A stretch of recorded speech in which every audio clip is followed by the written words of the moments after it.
And therefore, evening with you. I'm going to talk a bit about a number of topics. There are so many things that relative to concerns, but I'll sort of focus it around what I see as a challenge to Afrocentric education, the kind of thing that you're attempting here. What kind of challenges we face. I'd like to start off by quoting from an article in the New York Times, Monday, August 31st, which I'm sure many of you, being well informed, read, but I'll just sort of repeat some of the areas. It was entitled, "Black Child's Self-View is Still Low, Study Finds." The repeating of a landmark study shows that feelings of racial inferiority among young black children are as strong now as they were 40 years ago, researchers reported yesterday. But they said black children can be helped to develop greater self-esteem through efforts by teachers, parents, and changes in the way and television. And it goes on to indicate about two-thirds, the new studies involved asking children which doll they prefer, a black one preferred, a black one or a white one. About two-thirds of the black children preferred a white doll.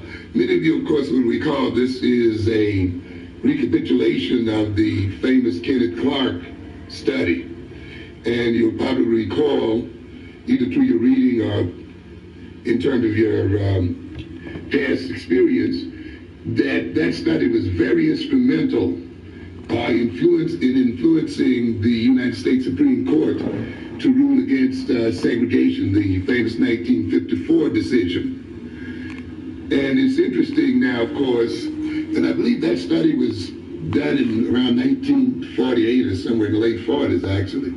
So it's interesting to see this study being replicated some 40 years later with essentially the same results. And I think when we think about it very deeply, it has some very serious implications. Of course, essentially, the results are stated in the headline, "Black Child's Self-View is Still Low."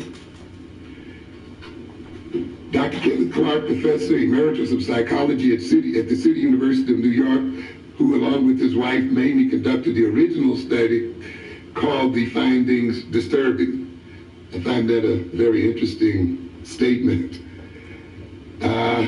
What the children are telling us, this is Dr. Clark speaking, is that they see their color as the basis of self-rejection, he said. "We try to hide the damage racism does to black children, but the damage is there and will continue as long as racism continues." I find it very interesting that Dr. Clark, whose study formed the basis to a good extent of the Supreme Court ruling, did not bring into question perhaps the ideology that was also a part of that ruling, and the ideology of assimilationism that was also energizing this kind of activity in the court, and has energized the black community for the last 40 years. There is still no effort, from what I can see in here, on this part, to perhaps question the philosophy that thought that black children's self-esteem and black children's love of themselves could be augmented or increased or enhanced by having white people love them. I have always contended that the effort of organizations like the NAACP and others in integrating black children with white children was not principally educational in nature. It was essentially an effort to get over an inferiority complex. I run into too many black parents when, if you would tell them that you know of a black school that is academically more advanced than any white school they could send their children to, will still refuse to send them there. I've known some black families who would send their children to very top-notch black schools in the first grades, and so 2 or 3 or 4 grades, because the schools had a reputation for producing very advanced students. And then after 2 or 3 years or so, take them out of the school and transfer them over to a white school, saying, of course, their children had to learn to get along with everybody.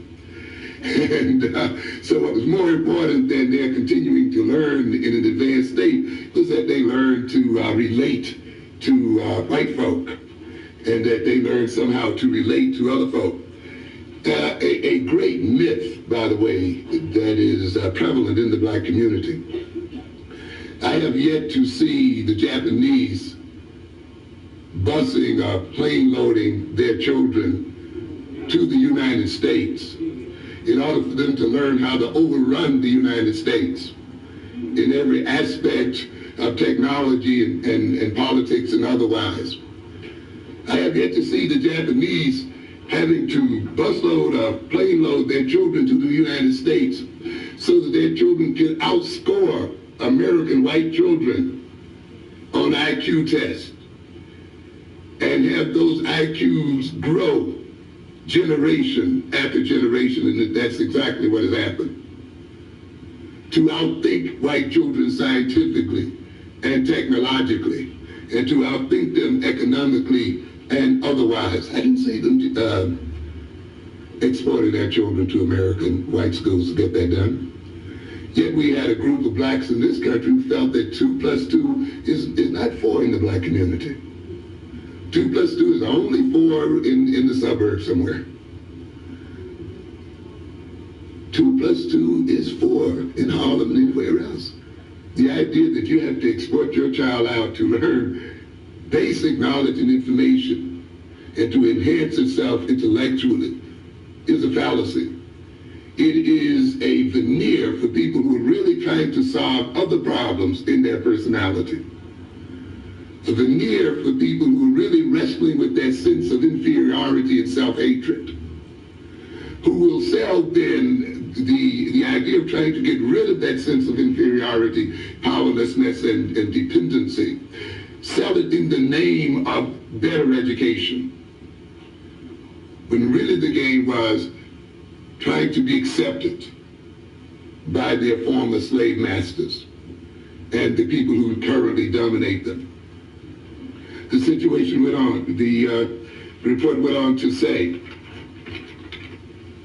in the United States, 2/3 of the black children preferred white dolls, a response that researchers interpreted as indicating low racial self-esteem.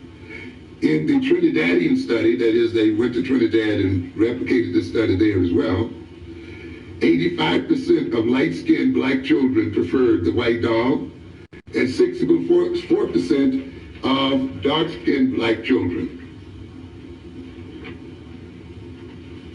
Further, it states, the new studies also assess whether an intervention might improve the child's racial pride.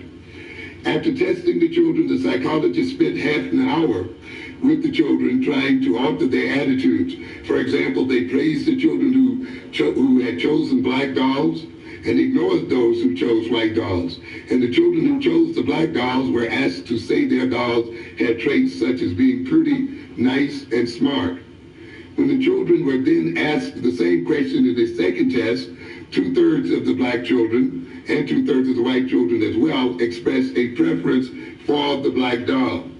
The idea here, this indicates then that this sense of inferiority can, of course, be educated out of children, and that a correct cultural education will remove, to a good extent, this inferiority complex that has been inculcated in black children. It would indicate then if our children and if we as a people have an inferiority complex, it is one that has been deliberately induced. The article further states the study of children in Trinidad found that the black children there showed an even stronger preference for white dolls as was found in the United States. In the study of 257 children in preschools in Trinidad, Sharon McNichol, a clinical and school psychologist at Creedmoor State Hospital in Queens, found that 3/4 of black children there preferred the black dolls.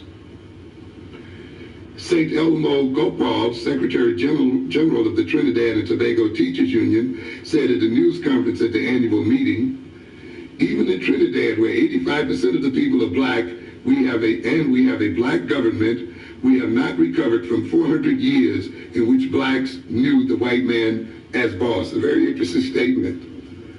Of course, it points out in implication the fact that racism is a global phenomenon. And of course, it speaks to the Eurocentric dominance of the globe itself. And I'll be back to the statement in a moment. Here we see then, after 47 years from the Kenneth Clark study, about 33 years after the 1954 Supreme Court decision, that our children, and I would also state our people, are still suffering from an inferiority complex.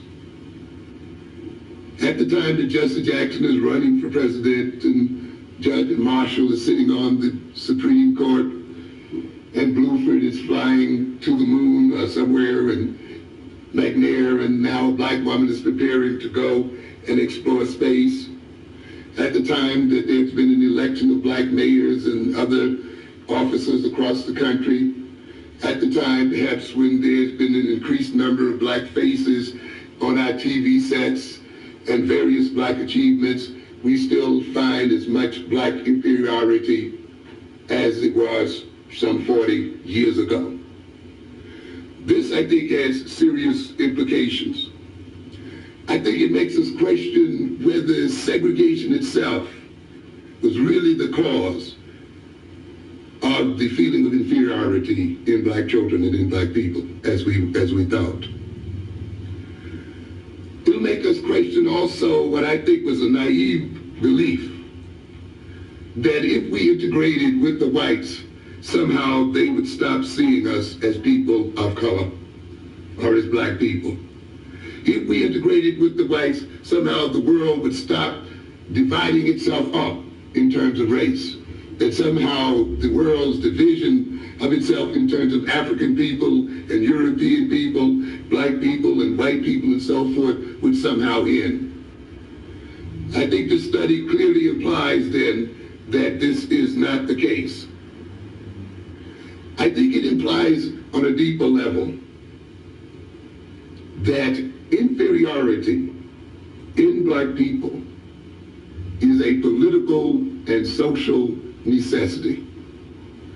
I often, in speaking to my colleagues and others who are interested in psychology, and of course in the current book that I'm trying to develop now, get across the idea of how black psychology differs, particularly black psychology at this time, differs from Eurocentric psychology.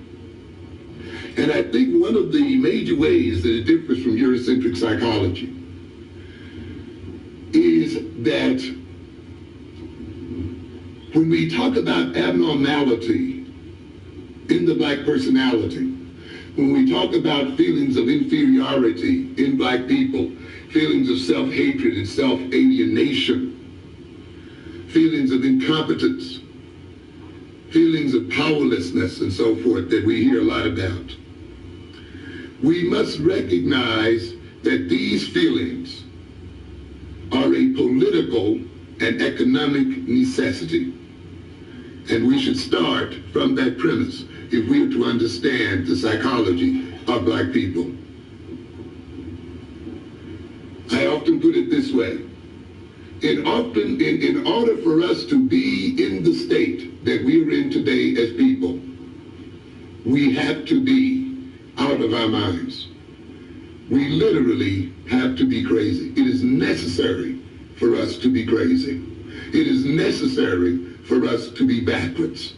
It is necessary for us to be maladjusted.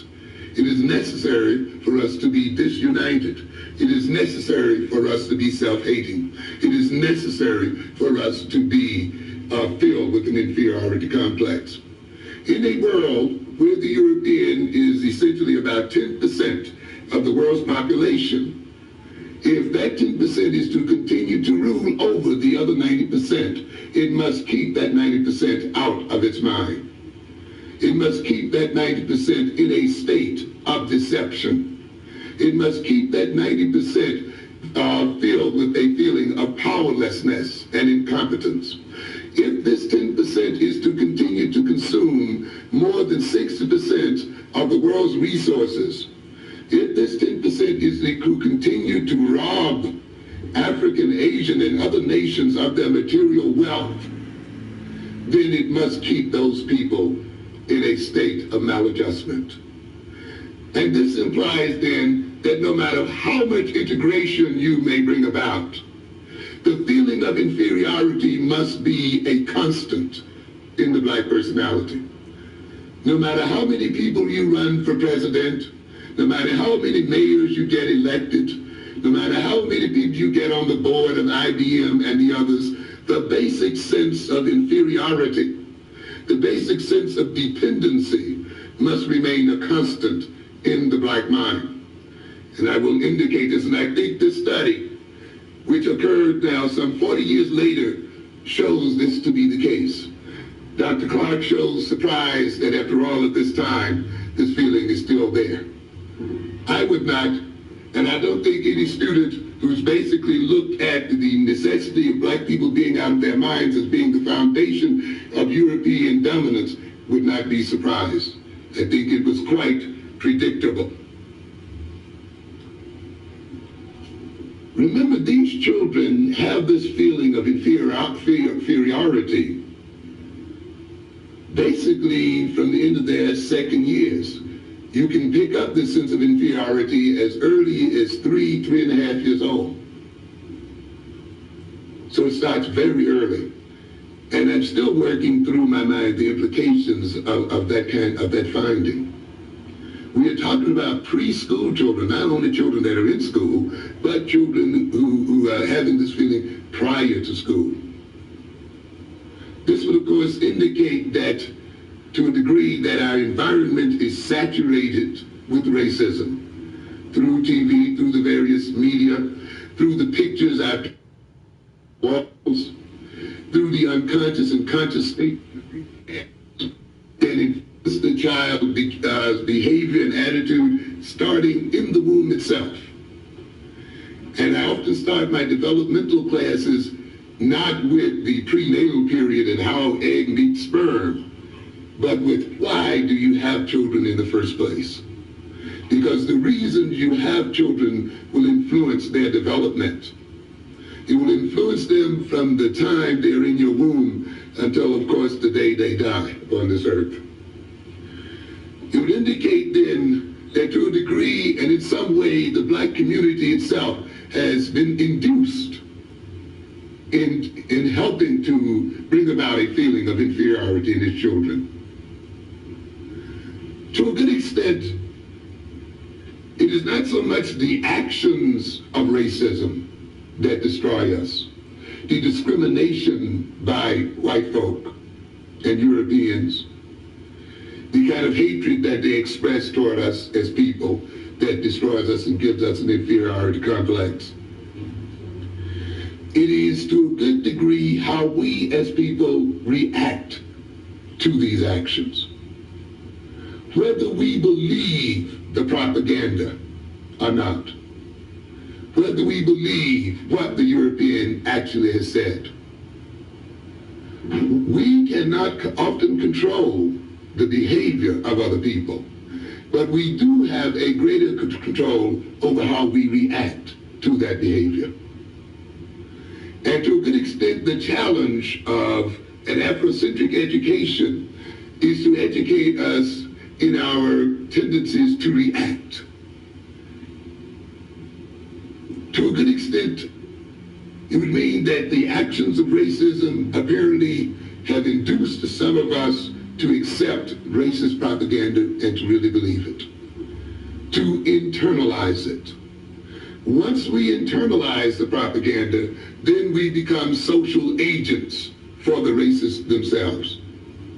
And to a good extent, then, the black family, once it internalizes the propaganda of Eurocentric racists, becomes a social agent for the racists and begins to produce the kinds of children that the racists want from the time of conception onward. It becomes instructive, you see, to look at a family not as something that just raises children, but a family to a good extent is the social agent of the society. It produces the kinds of children that the society says it needs and wants. The family looks out at the opportunity structure, at its own social position. It looks out at what it views as the future for its children, for its group, for its nation, and it inculcates those views into its children and rears its children in terms of those views, sometimes consciously and sometimes unconsciously. And in that way, it begins to create the children for the society. In a heavily segregated society, for instance, if your black boy or girl would have said some years ago that they wanted to be president of the United States, or that they were going to be president of the United States, how many of us, by being realistic, would have discouraged that view? You know, ain't no black man going to be this, or no black woman going to be that. Be real. And in the service of being real, I say, well, I don't want him to be disappointed. I want to save him from racism and save him from the recognition one day that there are limitations to his aspirations. We quietly steer them toward a trade or a skill.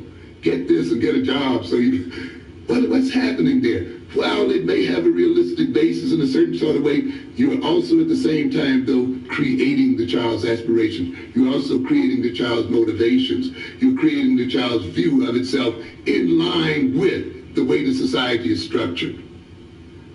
A true Afrocentric family not only relates to its children in terms of reality, but it relates to its children in terms of idealism.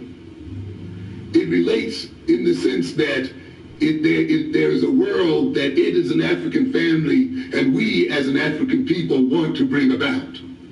While the black man may not be president of the United States, it does not mean that he cannot rule the world. The true Afrocentric family then not only raises its children in terms of the so-called social realities, because it recognizes that social realities are things that men create themselves. And therefore it raises children to create a reality suitable to the advancement and development of black people. But an unconscious black family, an unconscious people, a people who've fallen victim to racism, a people who've fallen victim to a sense of inferiority, then will produce the kind of inferior children that the white society needs to continue its dominance in the world. And in this way, then, the black family and the black community and black leadership becomes allied with the dominant group and with the Eurocentric group. It is this kind of thing that we must come to become conscious of and to defeat consciously. I'm going to give you a little taste of what I'm writing about in my current book. I want to indicate that black maladjustment is not just a suffering in the soul of black people. It's not just a feeling of inferiority in which over which the individual has to get. It's not just a feeling of alienation that you get over by going to a therapist, that you get over by attending various therapeutic sessions. Black maladjustment is functionally necessary for the world as it is currently constituted. Black maladjustment is a political factor, and I often try to get across to people the understanding that when we go to these universities and these schools, one of the greatest deceptions that's run upon us is the idea that the things that we are taught in these schools are non-political, that they are neutral, that they are somehow universal. And of course, the whites run a beautiful game on us when they, for instance, name their courses without putting their ethnicity in front of them. They don't say white psychology, white education, white economics, white physics, white chemistry, you know. And we often naively then assume because they're called economics, psychology, anthropology, that means we are in a course that has general and universal meanings. And we are made to think that we are odd when we call a course Black Studies, that there's something wrong with it. But every course in the American college and university and in the American educational establishment is a course in white studies, ladies and gentlemen. And every course in every discipline is designed for essentially the same thing, to maintain white dominance. We must be very conscious of that, and we must recognize that a major part of the education of our children and of ourselves is the fact that we have to politicize the courses that we're taking, even science, even physics and chemistry. So a lot of people think, well, you know, we're talking about atoms and molecules and this and that, and they have no ethnicity and they have no politics. In a fundamental way, you may be right, but on another level, there's a problem with that. Scientific thinking and technological development does not just develop in the head of some genius. It's not the result of some scientific genius who happened to strike upon some major discovery. Scientific discovery and technological development take place within a political social structure. You have to have a political system, a system of social relations, an economic system in order that science and technology develop and flourish. They do not flourish in a vacuum. Therefore, it is not enough just to teach your children physics and chemistry. You must teach them the politics of physics and chemistry. You must teach them the economics of physics and chemistry. You must teach them how a system must organize itself politically and socially such that physical and chemical research take place. It is not enough for us to educate African boys and girls in science and technology so that African can catch up with the Europeans. You will never catch up with the European just by knowing science and technology. Because, ladies and gentlemen, you have to finance technological research. You have to pay scientists to do research. People just don't do research for nothing. If you run the latest physics experiment, you would have to produce a cyclotron with a circumference of some 20 or 30 miles around that costs billions of dollars. And if you're then talking about catching up with the European scientifically, then you must catch up with the European and surpass him, what? Economically. If your children are to work for you and give their scientific genius to the advancement of black people, then we as black people must give them an economic, social, and political foundation in which their gifts can be realized and handed over to us as a people. And therefore, merely to teach chemistry and physics as some neutral subject, as some body of knowledge unrelated to everything else going on into the world, is to be miseducated. That is one of the reasons why we have a country filled as black people with chemists, with engineers, machinists, and yet we don't seem to be able to export one gun to South Africa. We don't seem to be able to make one bomb. We have generals and sergeants and Green Berets and Rangers and all of the rest, and yet we are unable to train one guerrilla or anything else to fight for their liberation in this world because there's a lack of social organization. It is not enough just to have knowledge. It is not enough just to have money. Money and knowledge must be organized in order to be effective. And knowledge, in order to flourish and be actualized in some concrete advancement for people, must be based ultimately on social relations between those people. So there must be a social structure. And while your children are learning science and mathematics, they must learn to love themselves and to love one another, and to cooperate one with the other. Or else They'll have an Afrocentric mind, but they will still have to go down to IBM and Xerox and do their work. And ultimately then, they will still be racked by a sense of inferiority and dependency. So we must keep that in mind. Let me quickly state here then that the sense of inferiority in black people and the other problem we talk about will not be removed by assimilation. They will not be removed by integration. They will not be removed by Jesse Jackson being elected president of the United States. They will not be removed by the election of other black politicians. And that doesn't say that Jesse Jackson shouldn't be elected, and it doesn't say that other politicians should not be elected. I'm saying, though, we cannot look at those things as being the sole basis for removing and solving the kinds of problems that we have.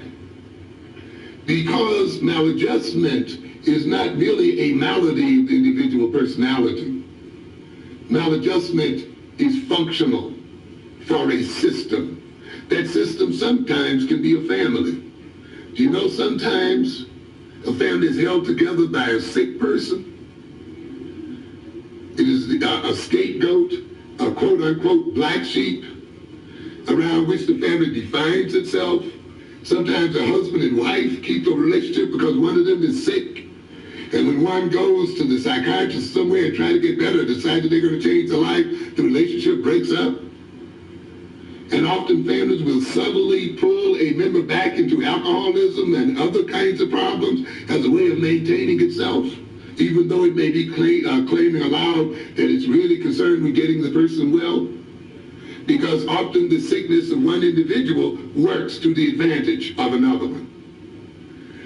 And I will say then, when you see a society producing a lot of illness, the illness must be functional for that society.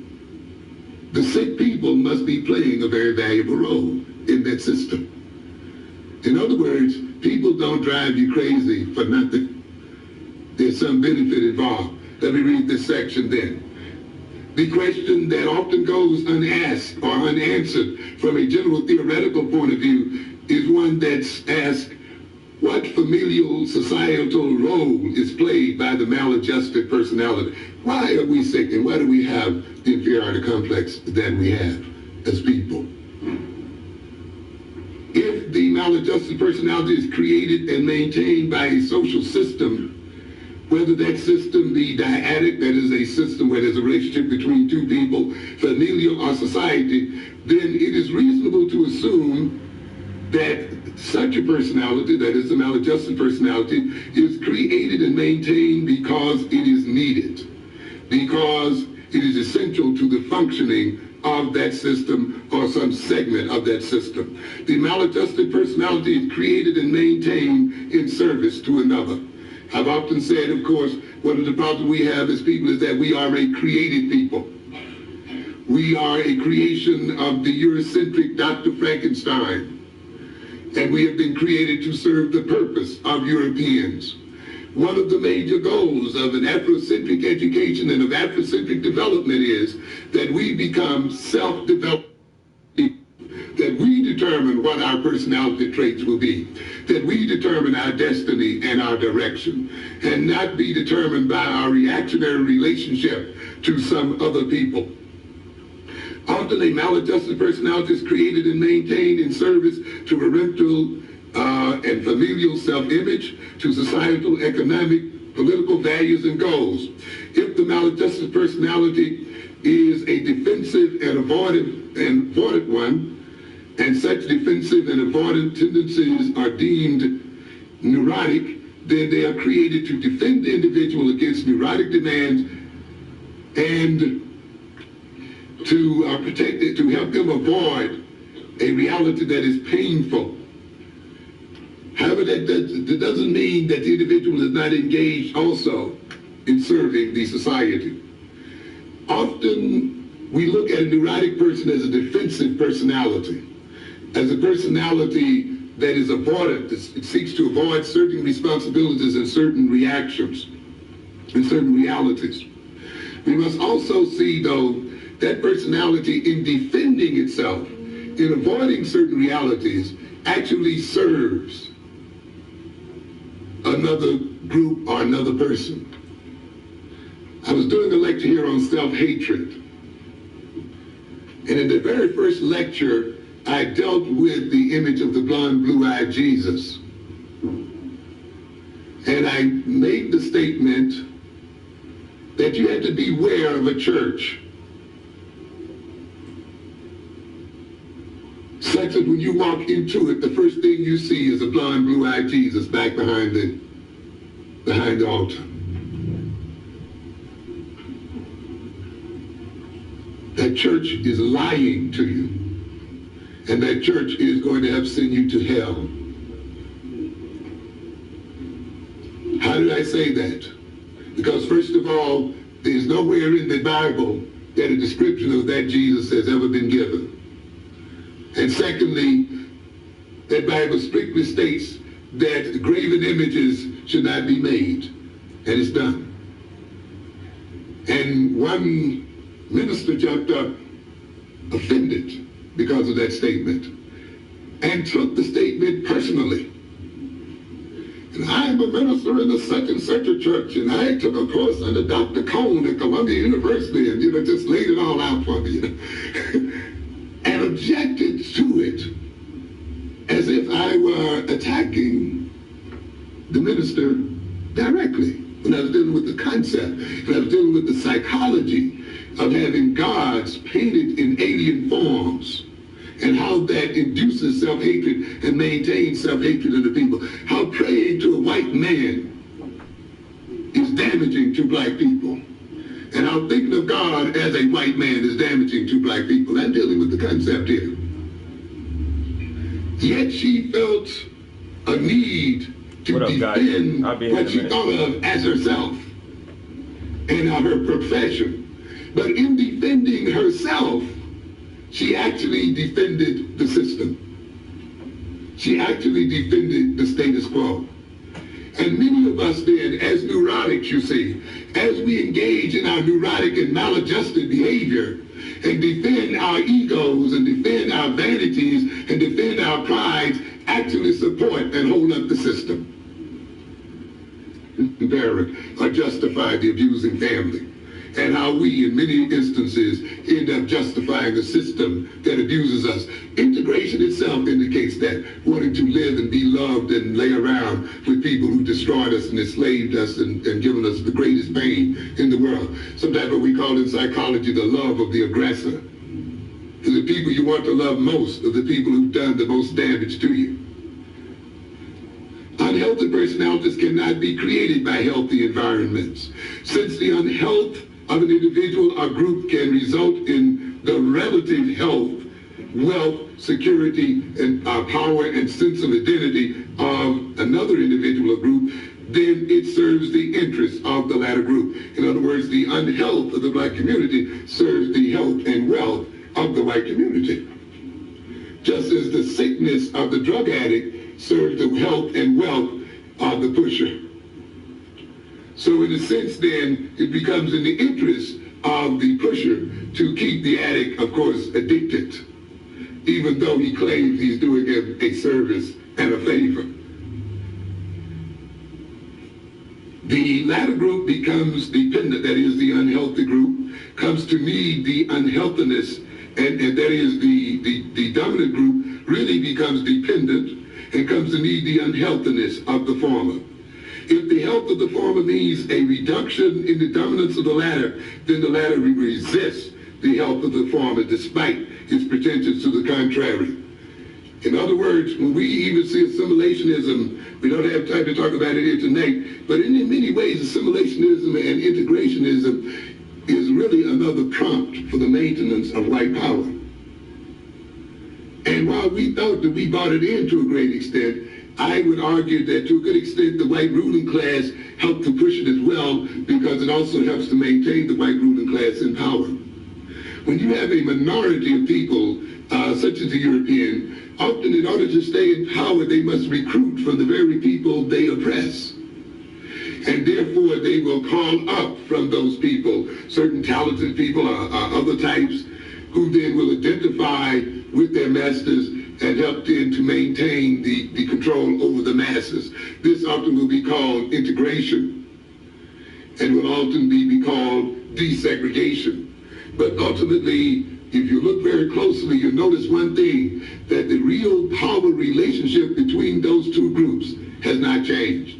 I talk about a number of things that we call constants. That if we look closely in the relationship, at the relationship between Europeans and Africans, we will note that there are certain basic things that have not changed despite all of the other things we look at. Despite integrationism, despite political and social change, there are things that are still basically the same and have been the same for the last 400 years.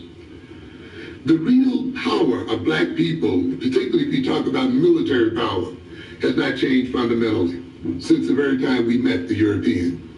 You may find African countries now with jet planes and tanks that they bought from Europeans, by the way, and still have yet to make. And you may think then that the Africans have entered into a modern era in warfare and so forth. But I would dare say that there's not a single African country that can really protect the interests of black people against European power, particularly as that power moves out into space and can rain down on the African continent bombs and laser weapons and other weapons of various types. And African countries having no anti-ballistic system, no Star Wars system, no system to fight war in space, is literally defenseless. And yet they may fly the latest American jets, and in the face of American and European war power, we are still ultimately defenseless. That has not changed fundamentally in 400 years, ladies and gentlemen. The European economic control of this globe fundamentally has not changed either. The European control of information has not changed fundamentally either. The European control of definition, the definition of reality, the definition of what is and is not, has not changed fundamentally either. That has been the case for a long time. The European tendency to degrade things African has not changed as well. You may now have a degree in computer technology. You may now have a job that pays you $40,000, $50,000, $60,000 a year, but your fundamental relationship to the European has not changed one whit from the fundamental relationship between our African forefathers and his European slave master. For as you work your computers, you still work to the profits of Europeans. And so the fact that we've moved into the executive offices does not mean we've moved into power. Does not mean that the fundamental power relationship between Europeans and Africans have changed one bit.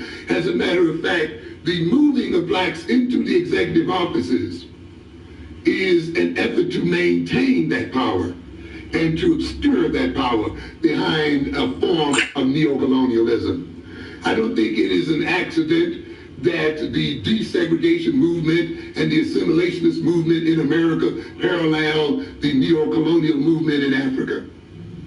As I often tell my classes, you as black students are now being educated to put a black face on white power and to help deceive your people into thinking because you got a job, we have moved forward as a people.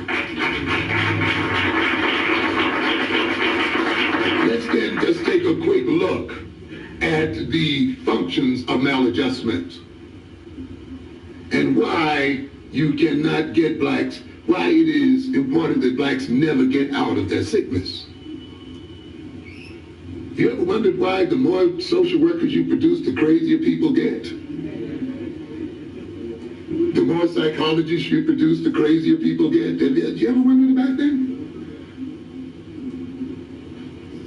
I lost a job challenging whites about that. Why you, as a white man, whom these crazy people have permitted to be chairman of the Department of Predominantly Hispanic and Black College, why do you as a white man continue to try to bring these psychologists in here when you know that this psychology is not doing the black and Hispanic community one whit of good?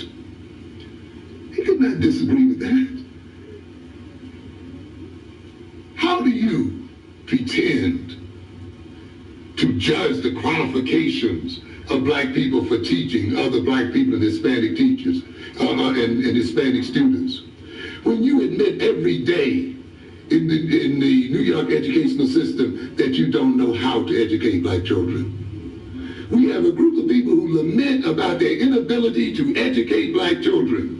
How black children are so-called uncontrollable and ineducable and all of that, and yet they want to sit on a board and determine who is qualified and not qualified. We have this insult downtown where these white dogs are going to try to determine who should be the chancellor of New York City schools, and yet have admitted that they cannot educate black children. And we'll sit there and let them try to lay the foundation to tell us what the credentials of an educator is supposed to be. How do you qualify to tell us what the credentials of an educator is supposed to do? You have not demonstrated that you are capable of educating black people. But yet there are a lot of us who want to sit back and talk about standards and degrees and all this other nonsense that the people who clearly admitted that they failed have laid upon us. And then we have a lot of this going on in the system. But this kind of stuff must happen if black people are to continue to be subordinated. How is it functional? The captive African maladjustment justifies European dominance and exploitation. Because we are crazy, because we are criminal, because we are addicts, because we are that, the Europeans have a right to put their police in our community. They have a right to run the welfare agencies that keep us crazy, by the way. They have a right to intrude into our cultural families and personal lives. Why? Because, you see, they are maladjusted. They have learning deficiencies. They have this and that. Therefore, we're coming in to help and treat them in some sort of way. We are bringing in foreign aid. We are calling on the IMF to study and regulate their national economies and so forth. So you will see the so-called sickness and dependency and lagging in development and all of these other kind of things every day are justifications for the Europeans to intrude upon African life and seek to control that life. And when we accept their definitions, we accept their dominance. We ask for their dominance, and we see their dominance as some kind of aid to us. Yet when we look some 40 years later, we're in the same position or in a worse position than before. How do we solve it? Asking more of it. Well, let's get more degrees. Let's see that the teachers get more degrees. Even though the more degrees they get, the worse the education has become. But what's the solution? Send them back to school for some more. The more money that's been pumped into school, what happens? The worse the education has got. What's the solution? Let's put more money into school. Idiotic solutions all over the place.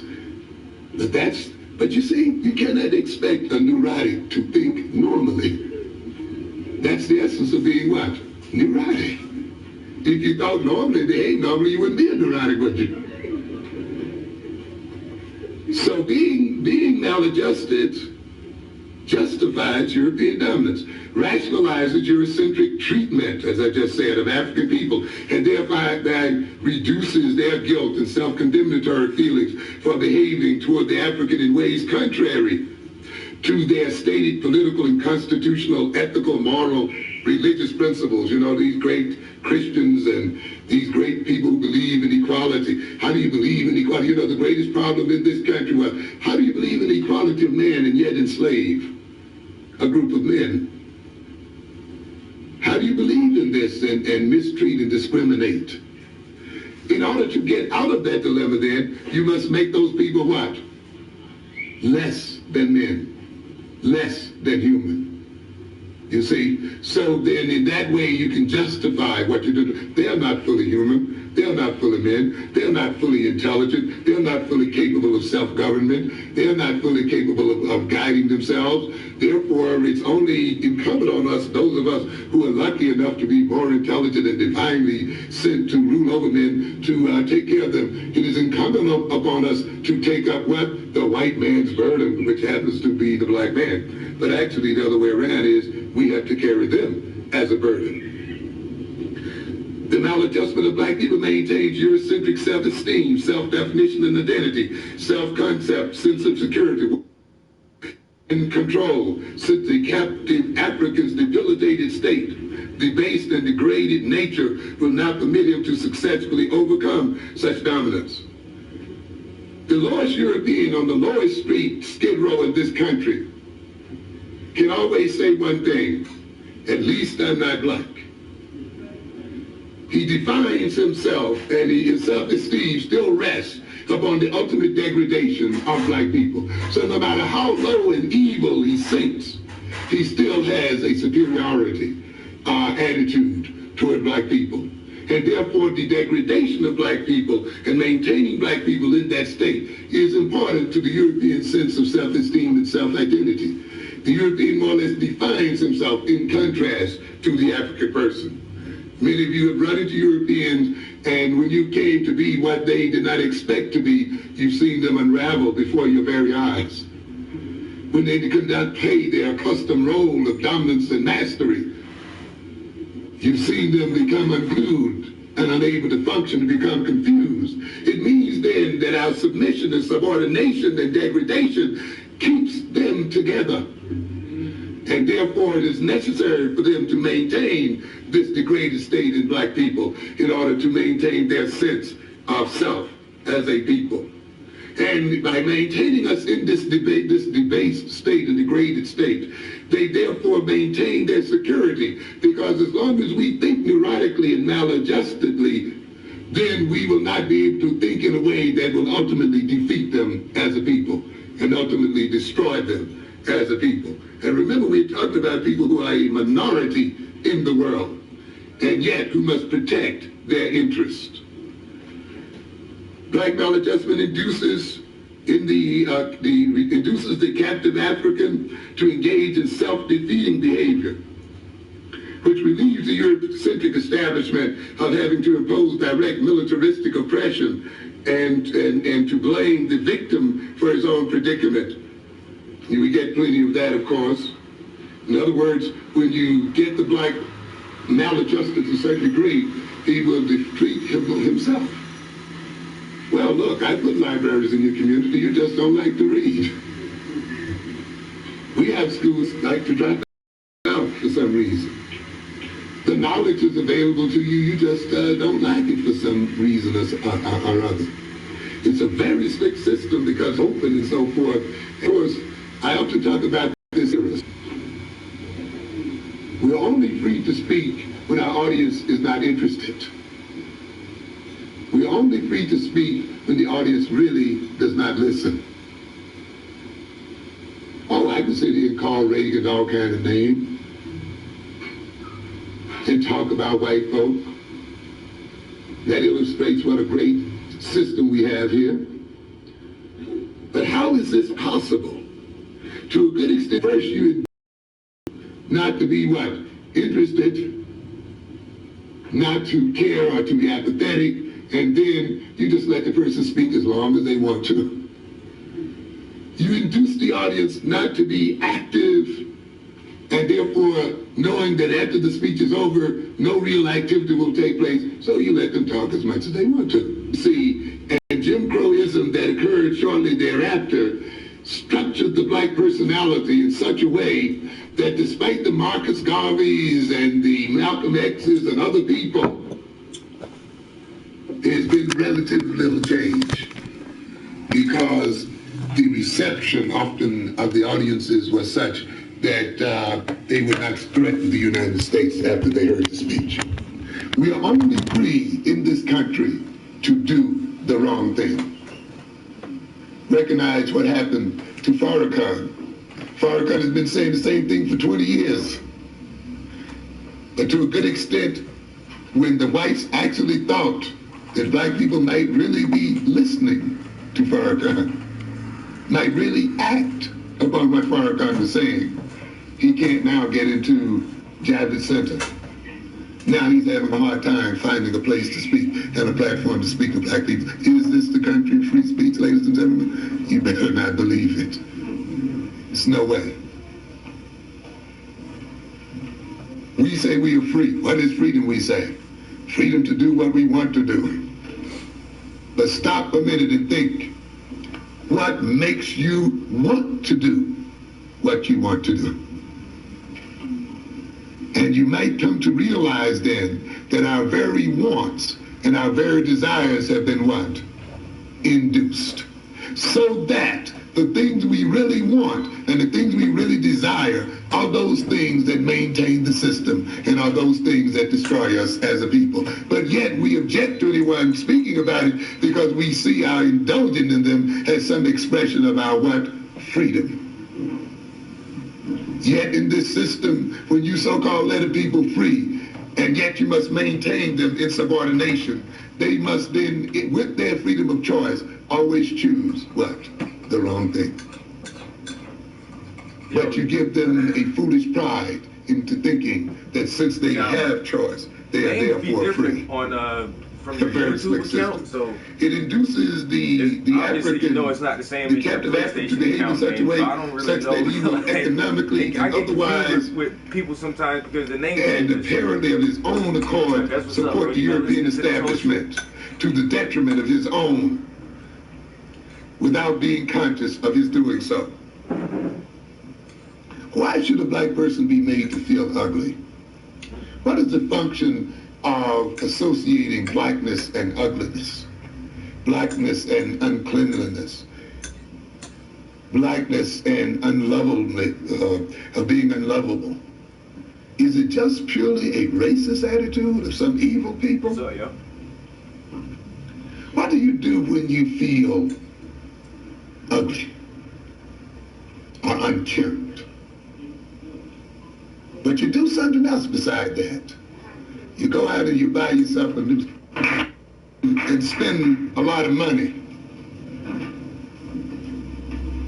But what's happening here?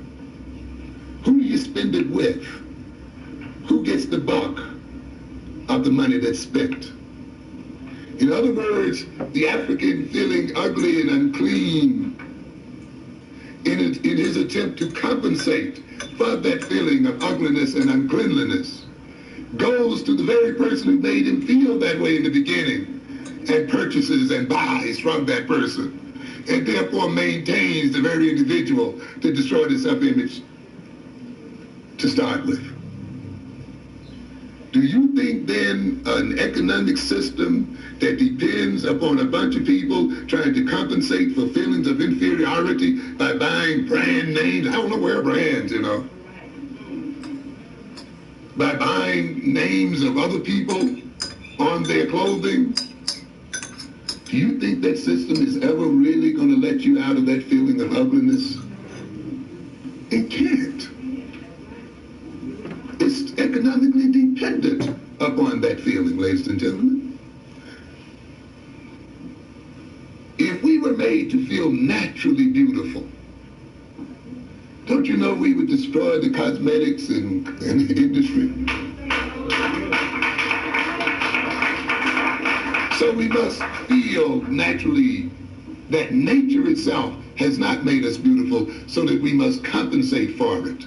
And therefore we can see then that the inducement of inferiority in black people, the inducement of a feeling of ugliness, the inducement of these various negative feelings must stay in black people, so that in trying to compensate for these feelings, black people will economically, politically, and otherwise support the very people that induced them. You see, the alienation of black people is economically functional. It's just not a feeling you have in your mind. The fact that you may wrestle with your own self-estrangement, separation from yourself, is not just a feeling you're having within yourself. It is a politically functional feeling. It is induced for political purposes. What does it mean to be alienated? To be alienated does not only mean that one suffers a split within the personality, that one feels estranged from himself, that one does not know himself. Certainly that's an aspect of alienation, and this is the way it's talked about in the psychology books, you see. And when you read all of this psychology, you think you're really getting heavy, you see, and the Eurocentrics teach it to you very directly, and you feel very profound when you talk about the great dynamics of the id and ego struggling with one another. Why do you alienate a person? We are alienated so that we can serve aliens.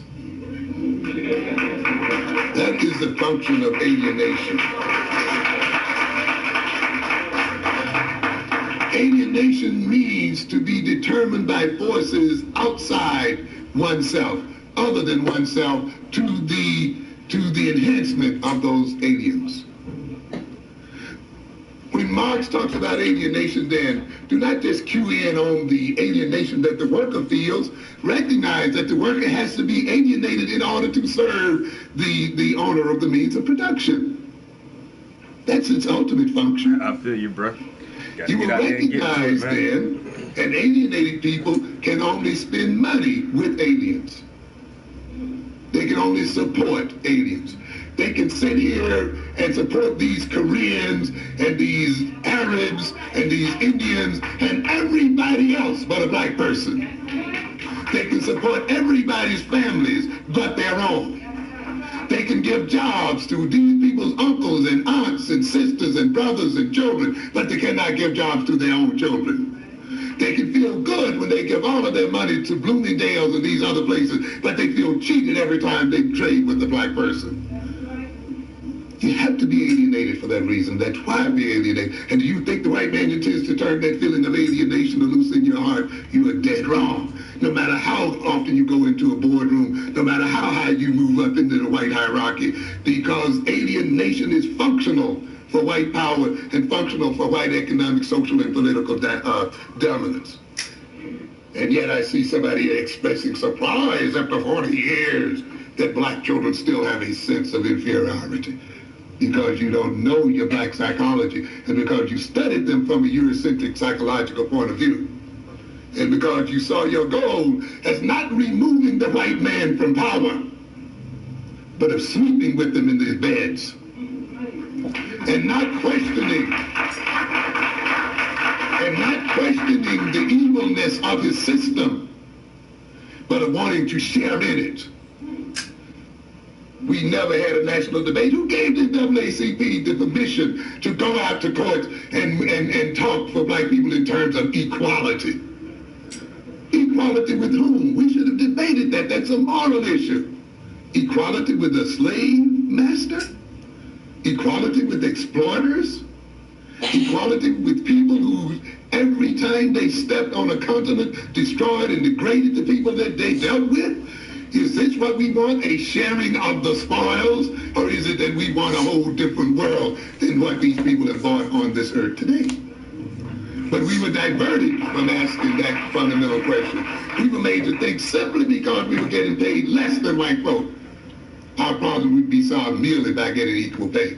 But the problem is much deeper than that, ladies and gentlemen. But that too is a part of the illness, you see.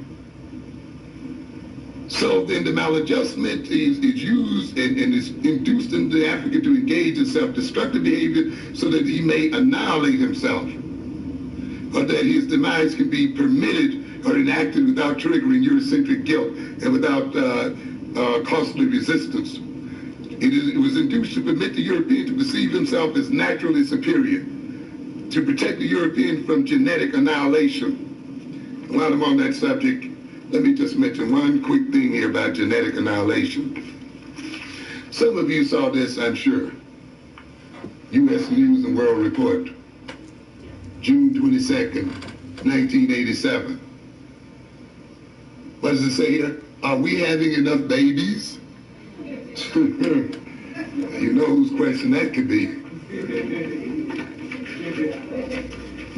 Of course, this is a piece done by Ben Wattenberg. Some of you might have seen him at various places, and he's doing a very interesting thing now. He wrote a book called The Birth Dearth, indicating, of course, that not enough white people are being produced in the world. And so he started saying, what's happening today has never happened before. It will dramatically change the U.S. and the world in which we live. Over the years, I've heard businessmen, diplomats, government planners, and parents all begging for the same thing. No surprises, please. This book, a speculation about the future based on current trends, is an attempt to deal with that plight. Forewarned is forearmed. What is happening is this. For about a decade and a half, the peoples of the free, modern, industrial world, that includes the U.S., have not born enough children to reproduce themselves over an extended period of time. We had a baby boom. Now there is a birth dearth. I believe that the birth dearth will, in the near future, begin to cause turbulence at every level of our economy. I believe, too, that the birth dearth will leave in its wake tens of millions of unhappy adults who will end up with no children at all, or fewer children than they really wanted, or no grandchildren, or fewer grandchildren than they had hoped for. I believe the demographic and immigration patterns inherent in the birth dearth will yield an even smaller proportion of white European stock. This will likely cause more ethnic and racial tension and turmoil than otherwise would occur. That's what you see. People concerned with what? Their genes, maintaining their ethnicity, seeing it as an important fact and not trying to obliterate it the way we and our assimilationist people have tried to do, not trying to forget who they are, but trying to hold on to their identity. This is one of the challenges of Afrocentric education, by the way. And one of the things that we have to look at, what would happen if these Europeans begin to disappear from the face of the earth? What will happen if they decide that they're not going to disappear and want to make some other people disappear? How are they going to deal with their low birth rate? What are the political implications about that situation? It has very serious implications for African people. And these people are now getting ready to deal with it. I believe further, he says, that the birth dearth may well turn out to be of great harm to the broadest value we treasure. It will make it difficult to promote and defend liberty in Western nations and the rest of the modernized world. Talking about white folks, certainly could be talking about us in terms of liberty. Primacy and prosperity. And he's talking about here, we live in a community of free and modern nations banded together in a loose but real alliance. These nations like to argue. They argue about strategic defense, about who will buy cars from whom, and about whose wine shall be subject to what countervailing duties. But beneath the bickering, something remarkable has happened during the last four decades. This community of free modern nations has shaped and molded the nature of the entire world. A direct admission of their role in the world, you see. We've shaped and what? Created the world. Now that is being what? Threatened. And what are we going to do about maintaining it? You think that these people are going to let you free? You've got another thought coming. Economically, technologically, culturally, geopolitically, and in many ways militarily as well. In other words, we've shaped it militarily as well. It's interesting sometimes when I see the Europeans talk about their boys being killed, and of course I was being killed along with them. They talk about gets being robbed, and others being robbed. But remember one thing, if you're being held up out there in the streets by knife or gun, it's a gun you sold to them. And if black boys and white boys are being killed in Southeast Asia, 9 times out of 10 they are killed by weapons sold to the very people that are killing them. Ye that what lives by the sword shall what? Die by it. You think you can go around the world selling billions and millions of dollars of jet planes and weapons and not yourself ultimately be victimized by the very things you sell? These sellers of death will ultimately be the main victims of their own tools of death. By 1950, when this Western moment was in its early days, the population of the free modern world comprised about 22% of the global population. That's amazing even at that, isn't it? That 22% of the population could have control over another, 88%. Today we are 15%. By the year 2030, we will be 9%. A reasonable extrapolation to the end of the next century brings the Western proportion down to about what? 5%. But we still want to be in control. A question arises, will our values continue to dominate in a world where our population shrinks to 9%, shrinks to 5%, even lower? And he goes on to talk about population and power. Can you see again? Let's look up that. I hope I'm not holding you up too long. I'll be through shortly. I just want to make a few other quotes from this. What happens when the West is less than 10% of the world, less than 5%? Do mere numbers of people equate with power and influence? Consider first the military situation.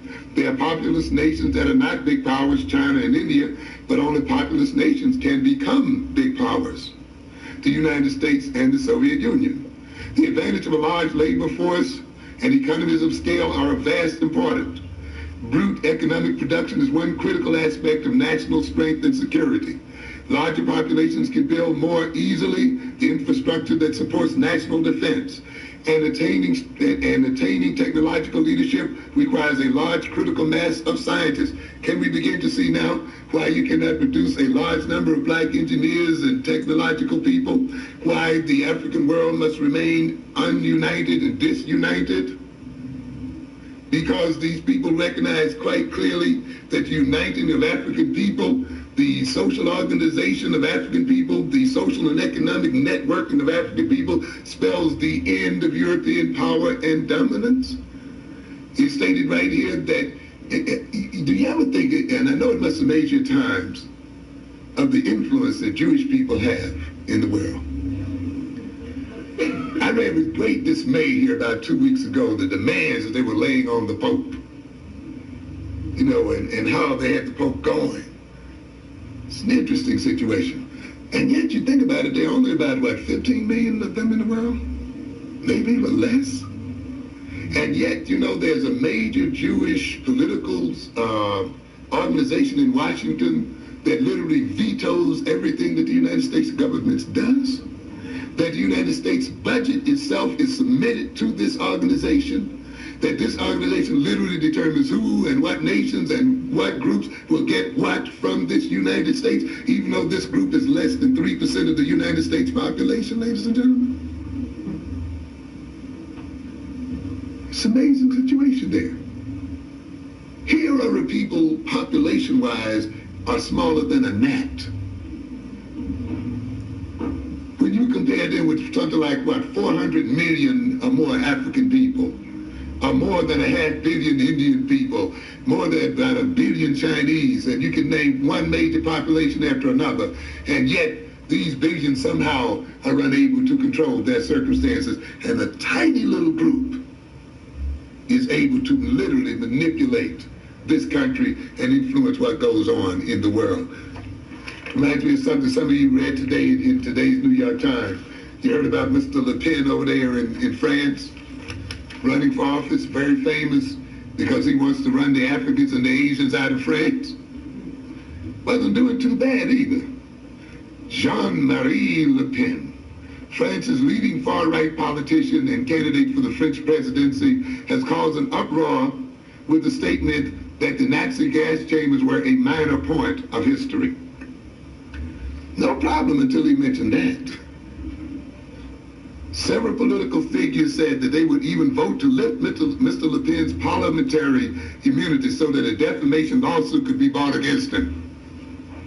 Political analysts and politicians said this was the first major slip. Note that it's first major slip by Mr. Le Pen, whose political campaign focuses on reducing the number of Africans, African Asians, and Arab immigrants to keep France French. So that wasn't his first major slip. It was only when he related to the Jews that he really made it, and that really cooked his goose. As long as he inveighed against Africans and others, as long as he talked about keeping them out and denying them, no problem. As a matter of fact, he was ascending in French politics. As long as he wanted to keep French, all of France, French, and all of that, no problem, no major issue. I mean, no major slip. But as soon as he said this business about the gas chambers and how Jews were executed might be a minor point in history, he was in serious trouble. This is the first major mistake Mr. Le Pen has committed, because these ideas that everyone thought, these are the ideas that everyone thought were dead. Political analysts also said Mr. Le Pen's remarks would probably make it harder for Mr. Chirac's coalition to agree to cooperate with Mr. Le Pen to help defeat the Socialist Party in next year's election. In other words, you see, you can help determine the shape of our government as long as you stay off the large majorities in the world. And just stay off of the what? the minority, the true minority in the world. As long as you can defame black people and African people, you can help determine the shape of the European government, of the French government. But as soon as you then talk about a very small minority in the world, you have made a major, major misstep, and you will pay for a very interesting kind of situation there. However, despite all of this, they ultimately recognize that if large populations were truly to unite and were truly to develop a national consciousness, were truly to approach the world in terms of cultural and nationalistic interests, they recognize ultimately then the power would have to shift. And of course we know then that is one of the major reasons why the European must minorize large groups of people and must make people who are ethnically the same think of themselves as being ethnically different. On a larger consumer market, only a larger consumer market can support much broad-based industrial scientific innovation, which often spins off into the military field. And he goes on and talks about, later on he talks about, and culture counts. Values count. If the peoples of the world admire Western values and seek to adopt them, we are what? Stronger and safer. So you think then, with this kind of attitude, that African values will be permitted to flourish among African people if we leave it up to them to determine what values are there? There is another to be poor. Blacks and Hispanics have higher fertility rates than whites, although middle-class blacks have lower fertility rates than middle-class whites. Very interesting situation there as well. Have we as black people been so concerned with living in a European lifestyle that we've given up reproduction? Yet many of us who are in the so-called middle class have done exactly that. This situation also illustrates the very deadly nature of European society and its very opposition to African values. You must recognize when you read Freudian psychology, at the bottom of that psychology is a critique of European society. A society that comes to hate sex. A society that sees sexuality as its enemy, as in opposition to civilization. A society that denies its gods sex and sexuality is a society ultimately that's going to be a deadly one. How can you have fear and hatred and antipathy toward the very source of life and not ultimately side with death itself? And I think one of the major reasons this society has become deadly and a threat to the life of the very world itself is that it has problems with its own sexuality. And it has problems with the very basic nature of man. It has such a problem then that those who have the most to give to children, you would think, in terms of wealth, knowledge, and so forth, are the very ones that what? Do not have them. There's a problem there, ladies and gentlemen. And it's interesting to note then that this is diametrically opposed to the African sense and to African values that look at life and growth and development as a great value. But yet we note as African adopts these European values, they will also adopt the deadly nature of Europeans to the point often of killing their own children or denying them birth or denying them conception in the first place.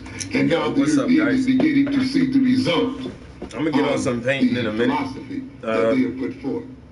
What happens? I was just chilling listening to some Dr. Amos Wilson. I know you guys probably never heard of him. This lecture is called the Psychological Development of the Black Child. What does living in a society and a system of white supremacy actually does to people of color? And he breaks it down very, very well in this lecture. And he goes over several different points, several different topics. He makes he put forth some really valid information, data, facts Is this Dr. Amos? This is how I would explain this guy, yo.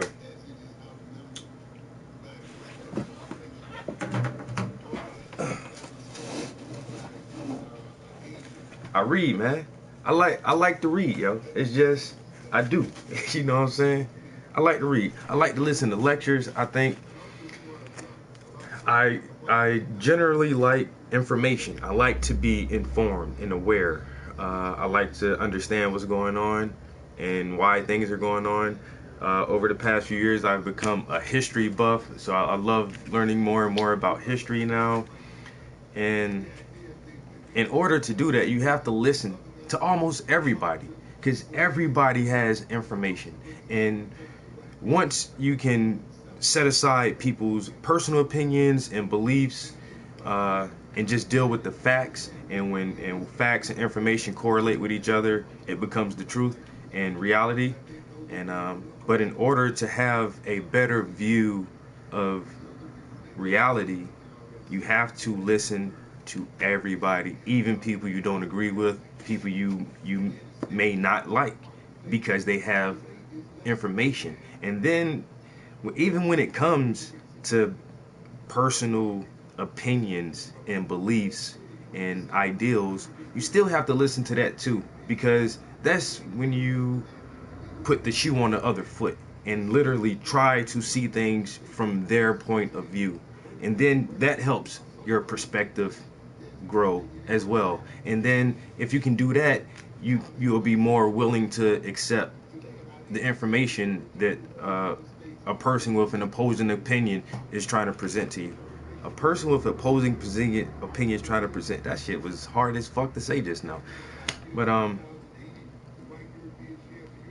of all the people I listen to, out of all the documentaries I've ever watched, lectures, speaks, talks, debates, seminars, all the authors and books that I've read, this guy I'm listening to, Dr. Amos Wilson, he's probably the only person I have ever agreed with 100% on everything he ever says. Ever. Every word that comes out of his mouth, I just is weird, because I've never done that with anybody else that I've studied or read or anything else before.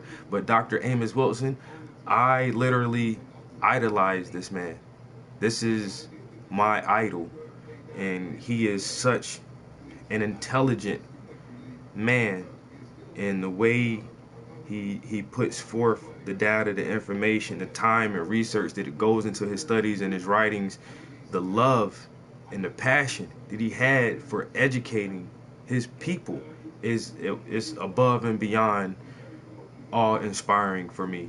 And so I'm in the process of ordering all his books. I only have one of his books right now, Dr. Amos Wilson. His middle name was Nelson. He passed away in the mid 90s, I think 95 or 96, but he left behind a wealth of information, a wealth of research. And so this book here is Black on Black Violence: The Psychodynamics of Black Self-Annihilation in Service of White Domination. Probably one of the best books I ever read, yo. And I don't know. He really explains why we think the way we think, because he's a psychologist. Yo, Beats, what up, bro? Peace, guy. But yeah, Dr. Amos Wilson is a psychologist, and he also wrote. He's the author of The Developmental Psychology of the Black Child, and this is the lecture we're listening to now.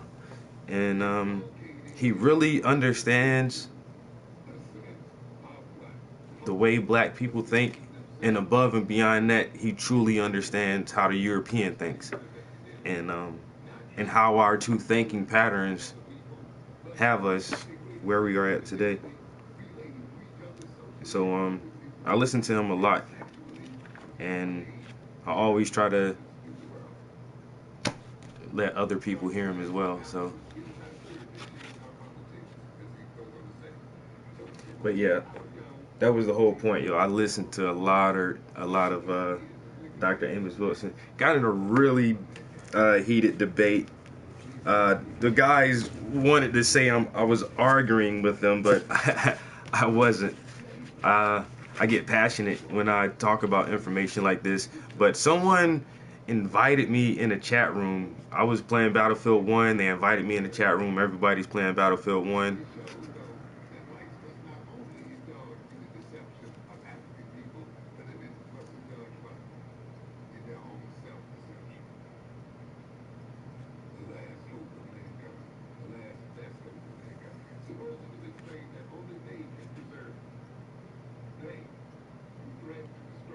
I'm not exactly sure what you're saying, bro.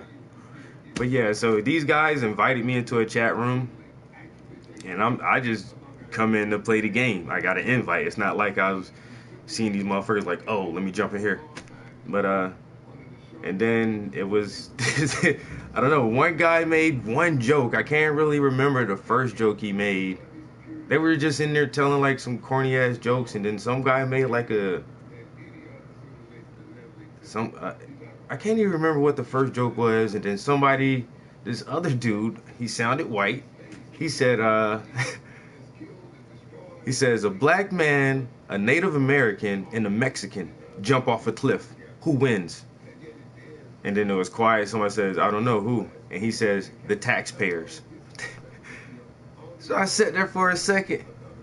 I'm like, so you're saying that blacks and Native Americans and Mexicans don't pay taxes? Well, not the most of them, and then something, and then something else, and then something else, and Trump, and I was like, holy shit, did this shit just spiraled all out of control into a fucking debate on racism, white supremacy, and systematic, institutionalized racism here in America. Then there was this black dude in there who called me a nigger. I was like, what? Like, and then he already set it up because he wanted to be the voice of reason and the mediator between me and the one guy who made the racist joke. And he speaks so proper. He was like, I'm black, even though I may not sound like it. I was like, and then as soon as he said that, he already has placed himself in the box of European thinking. Even though you don't sound black, like, who the fuck says that shit, yo? You're already limiting yourself and disassociating yourself because you're not the stereotypical black guy. I'm black even though I don't sound black. And then he went on his whole elegant fillet of words. And at the end, I was like, dude, you're not fucking black. You're just fucking as institutionalized as anyone else, yo. And then he was like, oh, you're a fucking dumb nigger and this and that. I'm like, and then your name calling now. But that shit was weird as fuck last night, yo. Like I said, I got invited into a chat room and they just started with like racist jokes. I'm like, it's 2016, and then motherfuckers wonder why I have to read so much and then share this information with the people I read. And then the one dude was,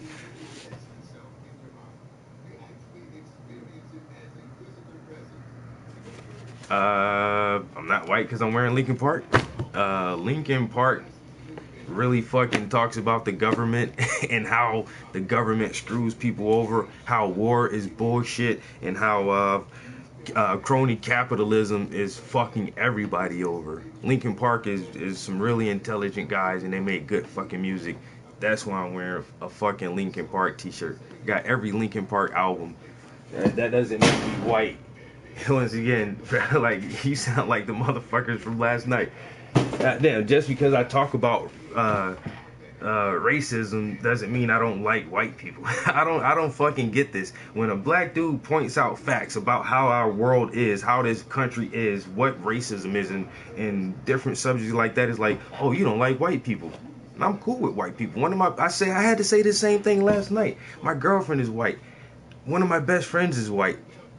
Yeah, but does that supposed to make me blind to fucking racism and how fucked up the system is? And one dude was like, well, how come 17% of the population is 40% of the inmates in prison? Well, do you want to know that? Let's look at mass incarceration in the age of color blindness. Yeah, Why is 17% of the population 40 and 50% of the prison population? This is why. There's literature on it. Go fucking read this shit, and you can see how the system is fucking screwed over. Man, I don't get it. I don't see like how some white people just don't even want to educate themselves because the education system is broken. You don't even know everything. Most white people don't even know how fucked up shit is because they don't news and mainstream media and just believe that like, oh, minorities are always, they're just crying and whining all the time. Like get the fuck out of here, man.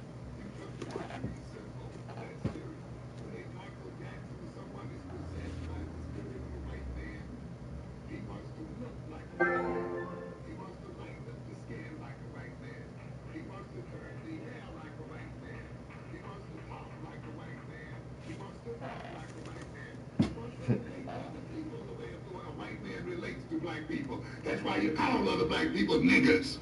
And that's why you treat them the way your master treats you. Because the spirit of the master is now in possession of the personality. They will even go so far as to get their nose trimmed and their chin narrowed and their cheeks raised and their total body mutilated so that the spirit that is in them expresses itself in the very face and features of the individual in and of itself.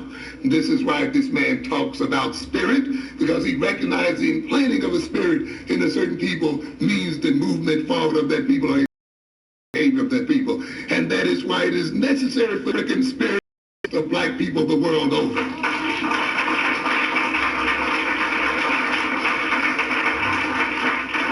And what room to be possessed by another spirit. And it means then that we advance the interests of our civilization. The European spirit can only possess an empty African personality. Nature abhors a vacuum. And as the African personality is swept out of us and sucked out of us, the European spirit is sucked in. And we serve then the spirit of the European. So that the ultimate challenge of Afrocentric education is to instill the spirit of African people.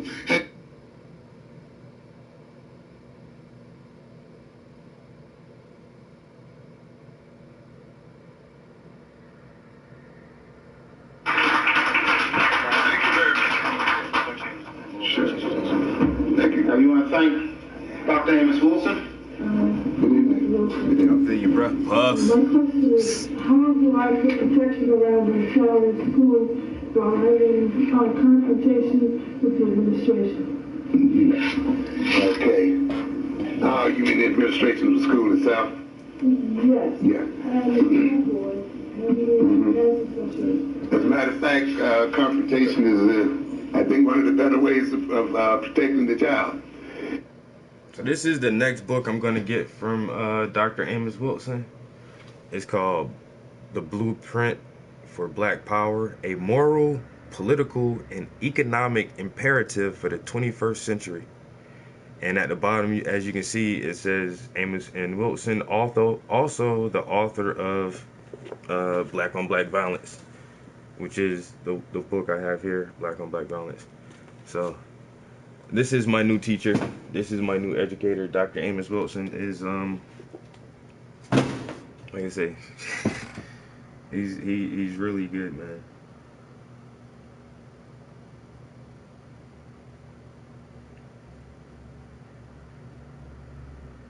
I threw this video up right here. What the?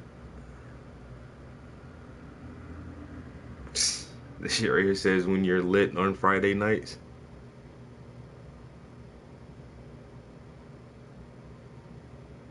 Hold on. This shit is too funny.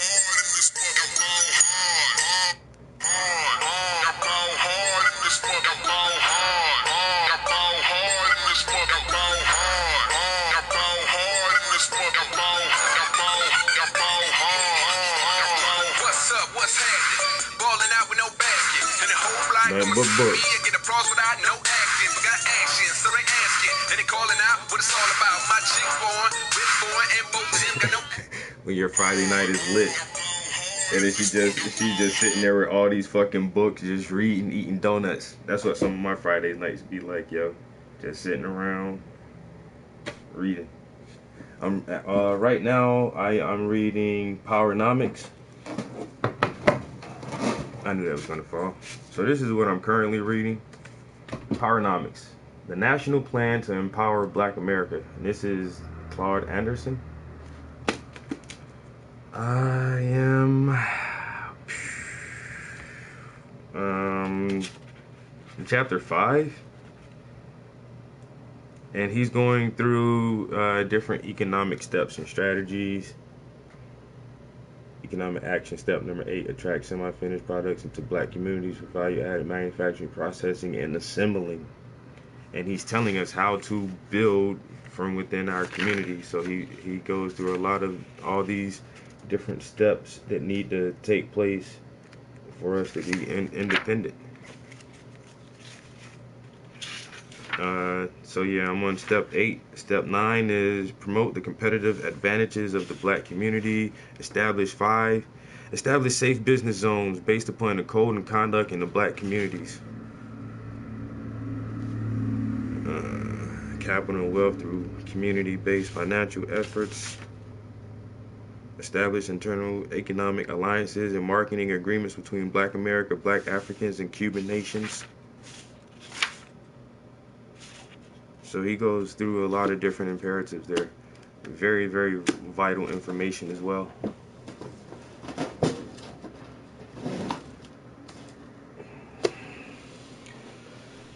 But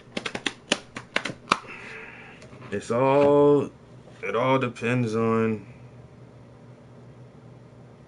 group thinking, man. Everybody has to be on the same page.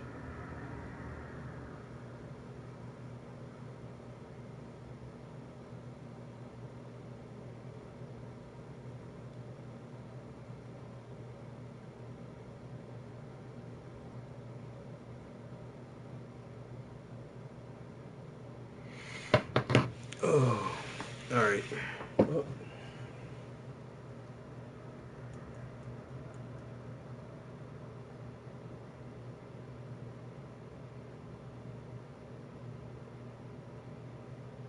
How long? I've been here for an hour and 30. I was gonna bring my stuff downstairs, all my art supplies and stuff, and paint down here, but I don't really feel like lugging my stuff down here now. So, man, I really need to paint. But I'd rather do it upstairs in the studio instead of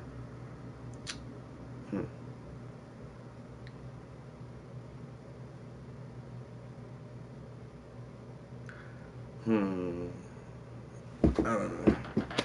You're gonna have to move this and then, man, shit.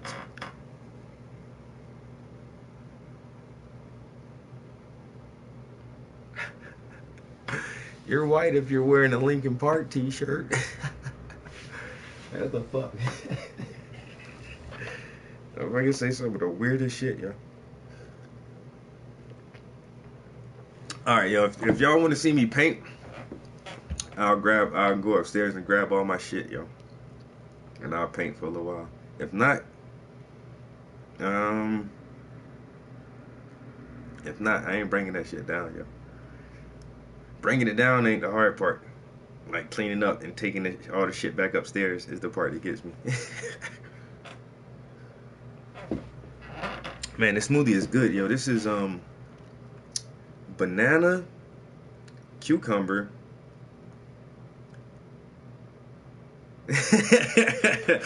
pineapple, and mango juice. That shit is good. Puff, I thought you said you supposed to be writing a paper.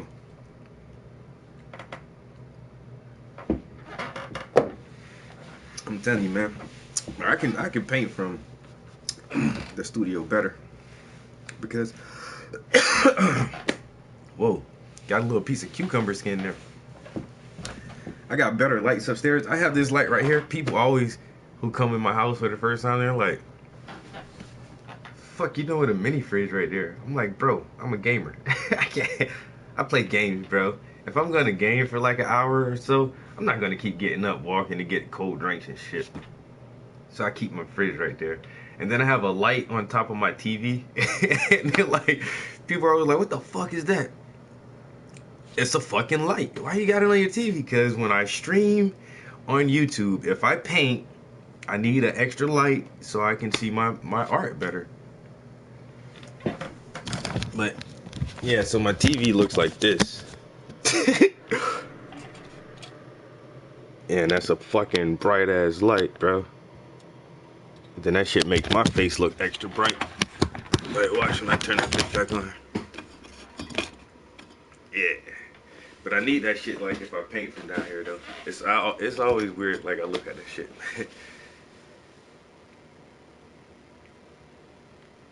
I'll be forgetting that shit. That motherfucker in the Matrix. I tell you. I got a screen for everything. I was trying to do that. I got little screens. I ain't got big screens like that. I got the TV screen. I got the tablet screen, the cell phone screen, and then the laptop screen. So I can multitask on some shit too now. Be on the laptop, be manipulating YouTube from my goddamn tablet while I'm on YouTube on the thing, and then playing some shit from my phone. I ain't in the big business like you is though, man. I be trying though. I try. You see, I be trying. Multitasking. Somebody say you streaming twice. I'm like, yeah. Sometimes I stream from YouTube and Facebook Live at the same time. I just get my camera stand and set my phone up on the camera. Dual stream. Like, yeah, so everybody get to see that shit. But you guys are privy today. You are the lucky few guys who gets to soak up my presence this morning. Was that kind of conceited? A little bit. I'm just saying though. But yeah, everybody else on YouTube, on Facebook don't get into this. I've been doing a lot of Facebook though. Like Facebook be popping, yo. I got a really big friend list on Facebook too. So, and then there's I find it better. Like I don't even stream on my Facebook page. There's a couple of art groups that I'm a member of, and like one art group alone, it has like over 200,000 members in this one, Facebook art group, and everybody shows their art, and it's so supportive. A lot of people sell art from over there, and just meet different people and get put up on new ideas and new locations for galleries and shows and networking and shit like that. I mean, the people I met on that site are fucking awesome. It's Black Artists Connected. Like I said, their member list is over 200,000. So sometimes when I stream Facebook Live, I'll go on that Facebook page and stream from there, and then like in an hour I have like over 1,000 views. And with no problem. But everybody really does like my art in there too. Oh, Blake. I have 400 and something odd pending friend requests for my PlayStation. I don't accept everybody, dog. I swear, yo, I got like over 400 pending friend requests. So you might be like 405 or something. I'll keep you up there for a few days, man. I'll look into you and check out your shit, man, to see if you're legit or not. And I might add you. I suck at Battlefield 1 anyway. I play it a lot, but I'm not good at it. I might play Battlefield 1 instead of painting. How about that? It's still early in the morning. What if I play Battlefield 4? It's almost 11. I can play the game until noontime, and then I'll start painting around noon. I'm trying to be lazy without being lazy. But I finished the commission yesterday. It's upstairs drying now. So that was a paid project. The project I'm working on now is just my own art. It's like nobody's waiting on it. It doesn't have like a deadline or a specific time frame to get finished. And I will work on it sometime today. But it's no big rush. I kind of like that. I kind of like, like not having a commission, because You only played, man. It's good, yo. I swear. I played Battlefield 4 for like 2,000 hours, and I still suck at Battlefield 4, yo. I suck like balls at that shit, but it's still a fun game, and I still play the fuck out that shit. It's just like Battlefield 1, yo. I think Battlefield 1 is a really good shooter. Um, and I'll play it for a couple hours at a time, yo. I'll get on Battlefield and play that shit for like 2 hours at a time. But am I good at it? No. Not really. I still just play that shit though. Am I gonna make the scoreboard every time or be top of the squad? No. And I'll get in there and be a medic and keep jabbing motherfuckers with that morphine needle. And I'll come out negative on that kill death ratio. I'll be like 9 and 17 or some shit. But I try to be a team player. Like I say, if I normally run medic or support, so if people need to be revived or they need health, or if people need ammo, I'm that guy. I'm not gonna get in there and get all the fucking kills. I'm throwing ammo out while y'all shooting. Here, take some ammo. I'm getting points for that. Oh, you down? Morphine. I get points for that shit. Yeah, Call of Duty. Nah. My girlfriend's a Call of Duty, but not me, yo. Like she has but she didn't get the last one. But she has that, I think the one before that was Advanced Warfare. She has that one, and she has the one before that, but the one, that Infinite Warfare or whatever, what just came out, she doesn't have that one yet. That's because she's been playing, she plays Elder Scrolls Online. That's her game, yo. I swear.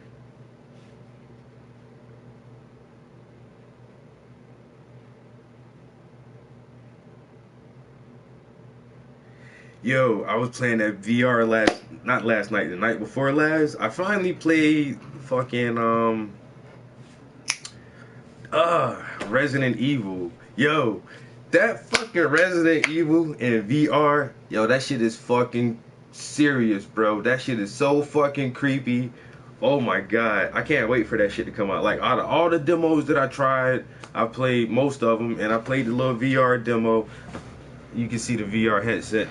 And the second one right here, we got two of them shit. Like I say, my girl's a gamer too, so she has her own TV setup with a PS4 and her VR shit over there. Then I got my VR shit, my TV setup in the living room. But yeah, so I was like, fuck it, let me try that fucking Resident Evil, man. I played that shit, yo. My girl got off work. I was like, yo, you gotta play this shit. You gotta play this Resident Evil. She was like, oh, I'm not really. I'm like, nah, fuck that, yo. You gotta play this shit. She played that shit. She's like, oh shit, is something gonna jump out at me? I was like, you know something's gonna fucking jump out at you, yo. And she just sit here like, oh shit, like every little thing, yo. That shit was dope, yo.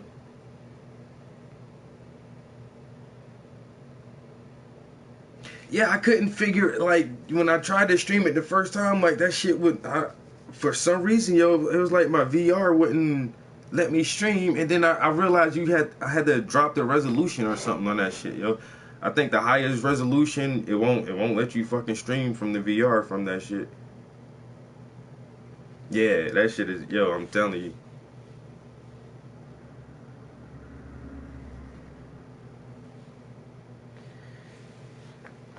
Oh hell, here come one of them VR haters.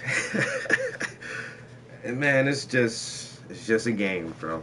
Like I say, man, if you're not like some complete moron to get sucked into this new technology, then you take it for what it is, bro. It's a fucking game, dude. Once again, the longest I've ever played the VR is probably like 40 minutes at a time. Even with video, I feel like I think I'm still a gamer. I consider myself a gamer, but I don't play for long stretches like I used to. You know what I'm saying? Years ago, man, I'll play the game for 8 hours with no problem. For 8 hours. But now, man, I'll play the game for like 2 hours.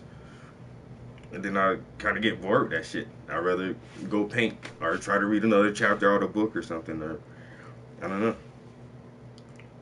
I think, damn, I got seeds. That's the only thing about that cucumber, yo. That cucumber skin just gets everywhere. like popcorn or something. But I'm 35 and I've been gaming since I was 6, 7 years old. Like, what the fuck? I've seen so much. So games really don't excite me as much as they used to. I mean, there's only so much we can change. That's why, like, VR was the holy grail, but now it's VR and it's like, yeah, okay, we're simulating reality. Oh, that's great.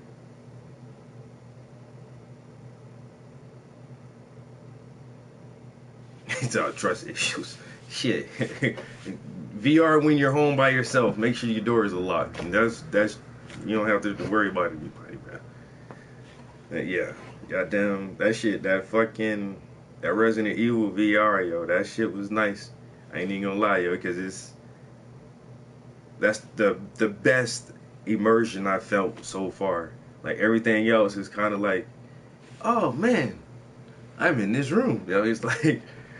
I played the racing game and it's like, okay, you walk up to the car and you get in the car and you look around the car. It's like, yeah, it's cool, man. Or like my man got that Eve. That's what it is, that Eve Valkyrie or what it was. But I tried like some of those pilot demos and that shit gives me motherfucking motion sickness, yo. Like I don't know how the ship is going this way. You gotta look up and try to find your enemies.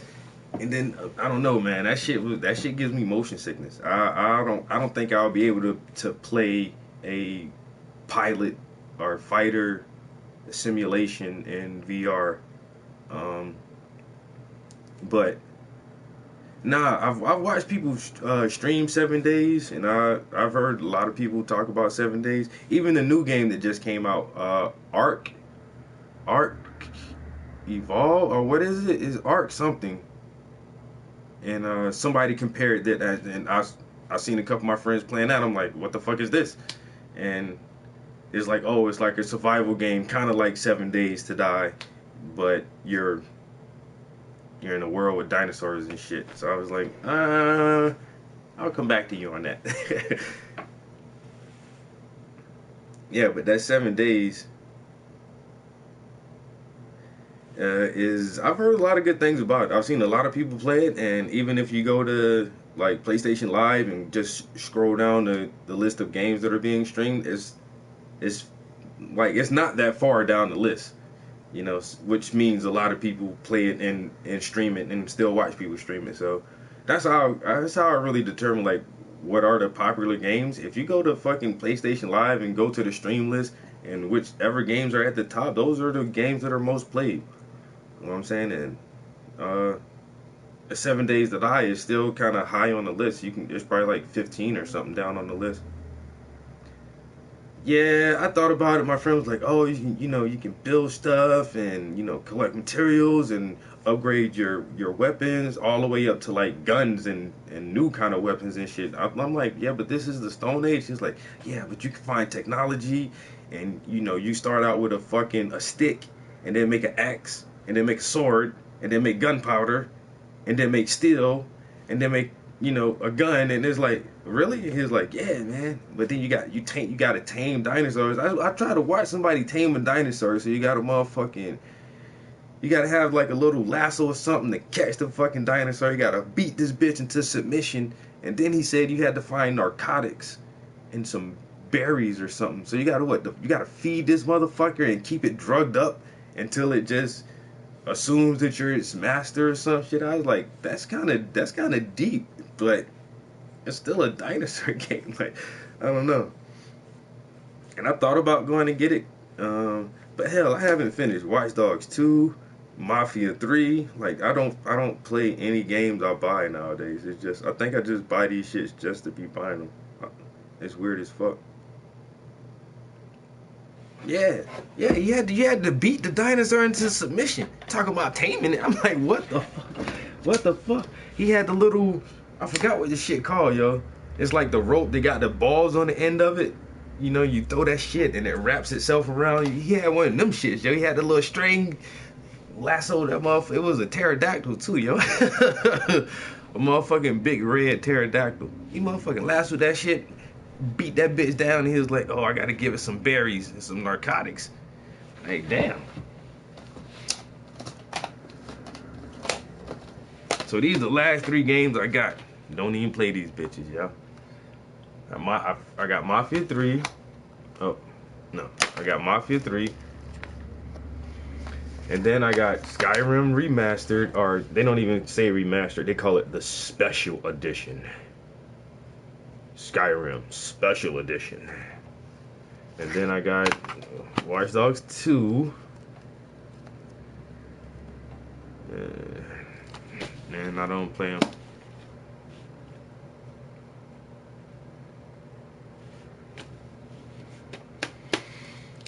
I don't know.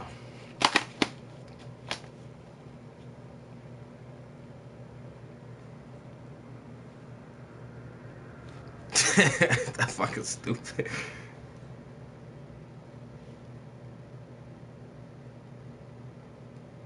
Battlezone? What the? Oh, that's the that's that mech shit with the robot, like the basketball game with the robots or something.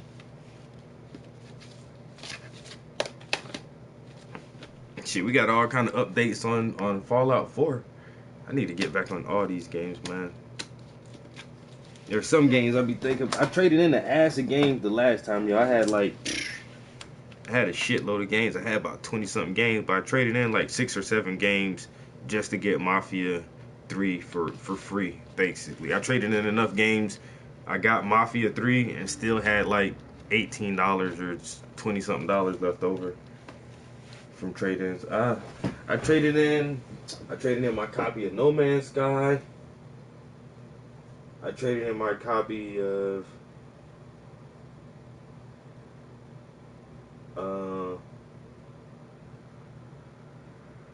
what's that? What was that Tom Clancy game? Oh, that Rainbow Six Siege. I traded in my copy of that. Then I traded in my copy of Metal Gear Solid. I traded in The Witcher. The Witcher 3, I think it is. I traded in... I had Dragon Age for the Xbox One.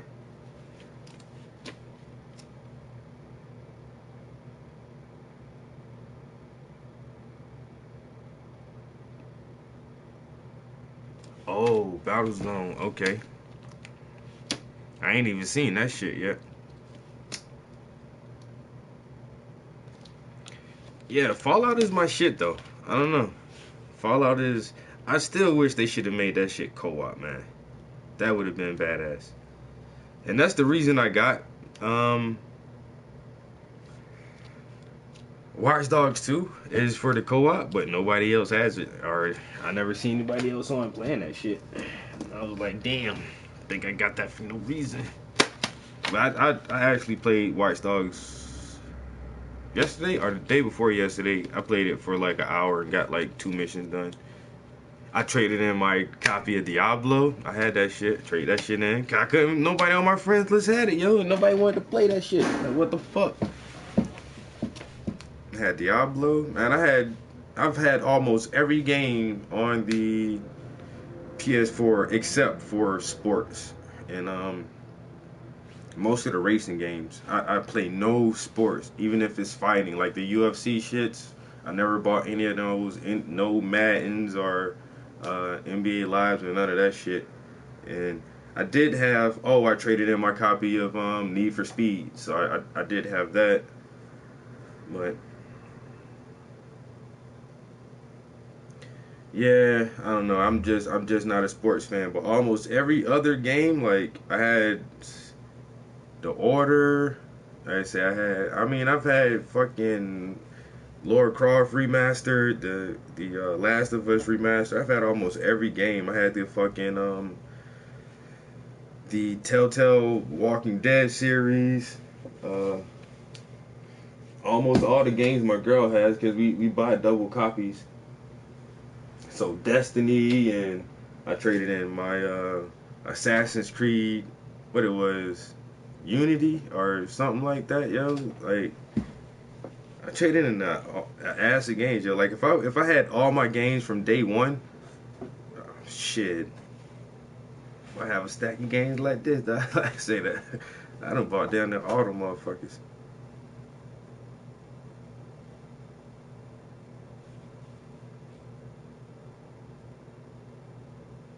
Yeah, that's how I be doing, yo. That stack get big, and then it's like I drop that bitch down to get like 1 or 2 games, and then build that shit back up and drop it back down. Like my girl, she don't trade in her games though. Like she got, and I still got more games than she has, and I don't think she's ever traded in any of her games. She has 2, 4, 6, 8, 10, 12. She got 13 games, 14 games. I almost got that same amount. I got 2, 4, 6, 8, 10. I got 12 games. And shit, I done traded in 15 games. Probably more than that.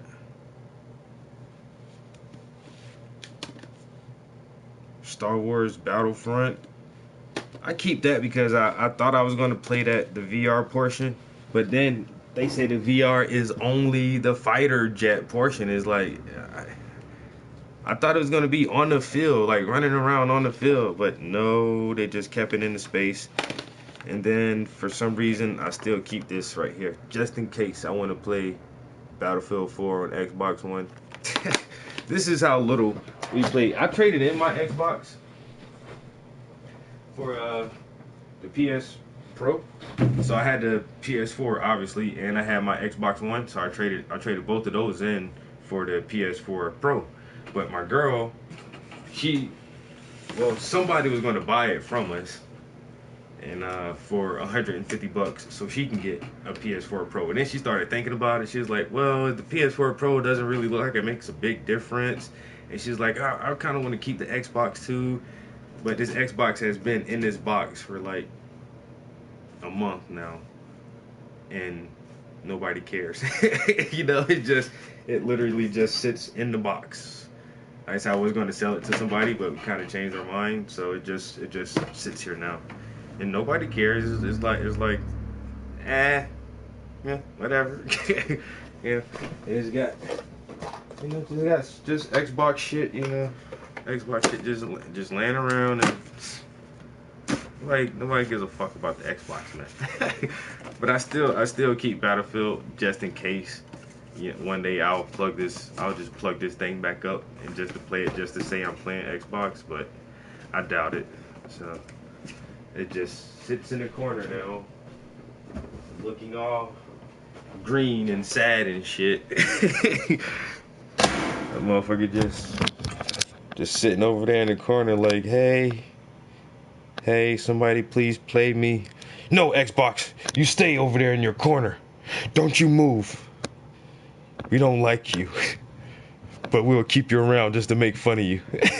Hey, please, I said shut up, Xbox. Xbox, off.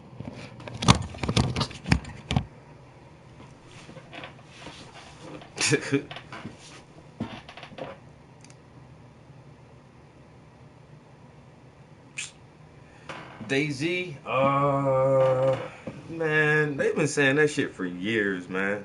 And it's like, the people who play it, oh, it's not done yet, but they play the shit for fucking like it is done. It's still alpha. We're just playing the alpha game. Like, bro, you've been playing the alpha for fucking 4 years, bro. Like, it's gonna be hard to bring it over to the console because there's so much on it. You have to have a PC and a keyboard. Well, just make it a PC game. It's not even a finished game on PC. Like, how the fuck are you gonna get it to the fucking consoles? Leave that shit alone, man. It is what DayZ is. It is what it is. Or is that? I'm thinking about the same one. I'm thinking about H1Z1 or whatever. One of those games, man. It's just like it's been incomplete for too long. That it is what it is. You just might as well call it a complete game and package it like that.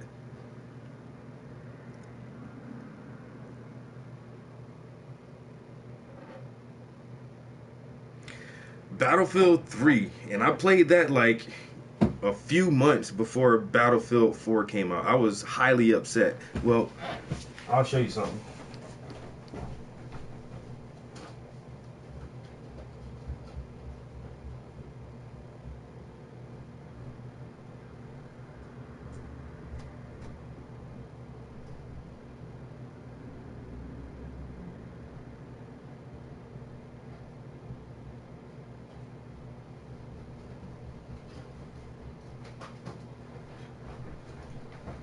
once again, I've been traded in all my shit, but my girl still has her copy.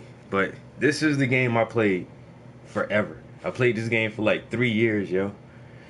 And I actually played, me and my girl played this game up until the day they turned this fucking servers off. It was like they announced the last day for MAG. You know what I'm saying? We played that shit up until the last fucking day. And then after MAG went off, I was trying to, like, this was my first real online shooter. I never played, like, I played SOCOM, the story modes, like on PS1. But I never played SOCOM online. I never played, the the Call of Duty series. I never played none of that shit, yo. Like, I was always Metal Gear Solid, Grand Theft Auto, Oblivion, shit like that. You motherfucking, those were my type of games. I wasn't even really big into the online shit. And then, like, PS3, my homie told me about this game. Man, it was already out for a couple months before I even heard about it. He was like, yo, you gotta get MAG, yo. I know you don't be playing the shooters, man, but this shit too good. So I wound up getting MAG and played this shit for fucking years, yo. And then when MAG went out, I was looking for something to play, and my little cousin, he was like, oh, play Battlefield. It's kind of like MAG. I'm like, Battlefield? What the fuck is that? He was like, here, I'll let you borrow it. So he let me borrow Battlefield 3, and it was literally like 3 months or 4 months before Battlefield 4 was going to drop. Because once I started playing Battlefield 3, I was like, oh shit, started looking into it, and they was already announcing Battlefield 4, and yeah, and everybody was all hyped up for that shit. And then I'm like, why in the fuck nobody ever told me about Battlefield? Like, that shit was fucking awesome, yo. And so ever since then, I've been on that fucking Battlefield, yo.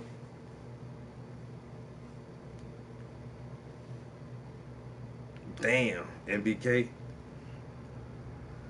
Yeah, I hear so much good stuff, especially about the SOCOM series, because you run into those hardcore SOCOM fans that just swear up and down like it was the glory days, you know, the early days of online gaming, first-person shooters, and SOCOM was it. Man, nigga, you don't respawn. You get one life.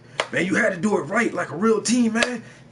We always heard the guy. I was like, okay. Like, man, you don't understand, man. SOCOM. They need to bring SOCOM back, yo. I was like, okay. I never played it. Sorry, bro. I don't know. You know what I'm saying? And some of the Bad Company guys and what it is when the futuristic one they had, and everybody always talks about like the older Battlefields, but.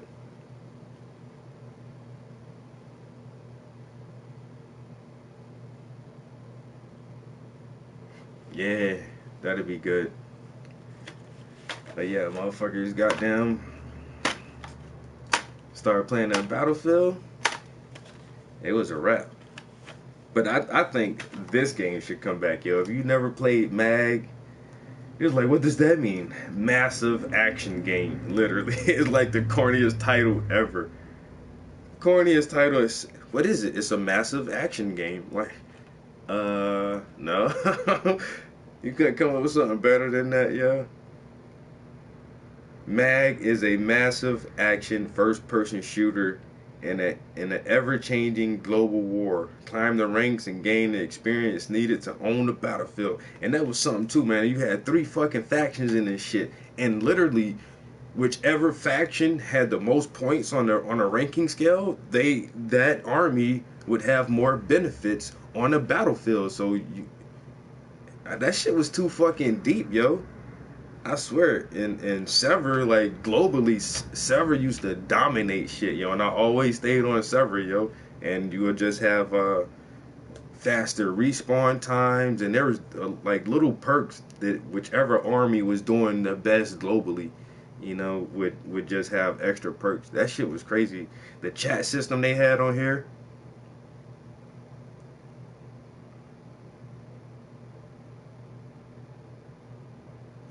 Yeah, that's the way the industry is going now, man. It's like they're not gonna give you a whole game anymore.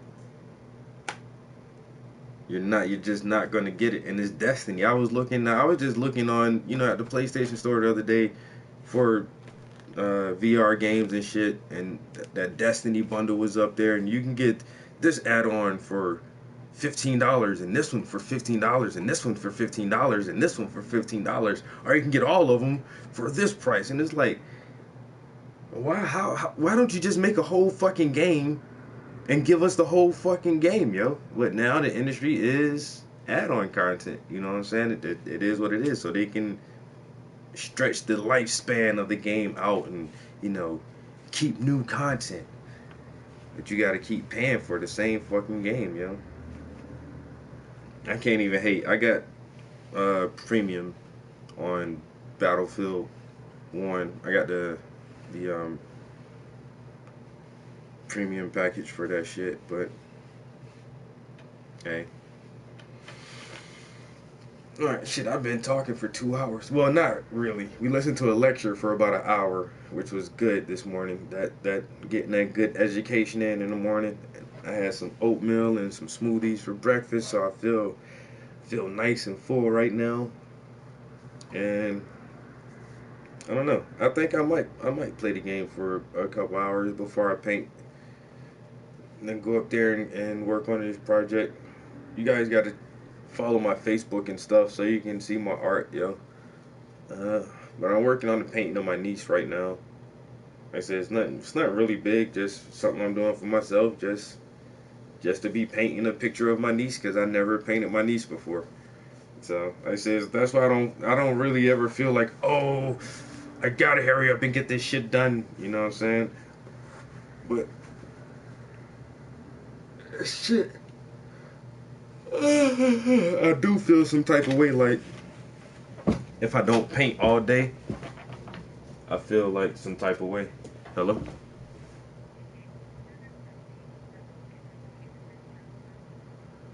No, paperback is good. I think I'm gonna order another copy of When Rocks Cry Out, because I let Brandon have that one copy. I need another copy to keep myself.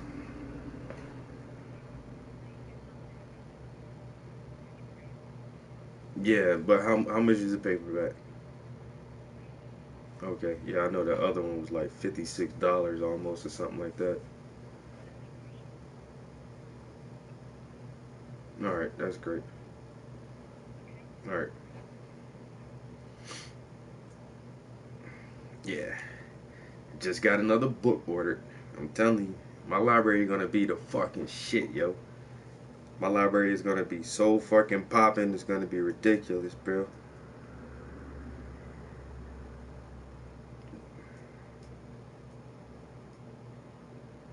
Y'all better read, boy. If y'all don't do nothing else, you better start reading, boy.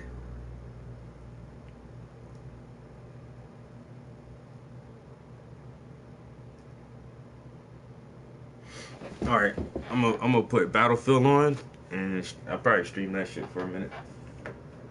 Ba ba ba ba ba ba bam ba ba bam. So y'all can watch me get beat up in Battlefield. Ba ba ba ba ba bam bam bam bam bam bam. Self-made jigs. All right, let's see. I don't even know what's in there. Oh look, Battlefield was already in there.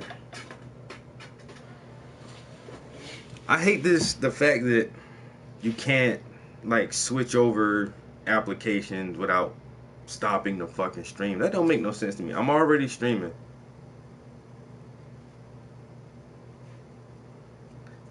I know how your library look, bro. I'm telling you, terabytes and floppy disks.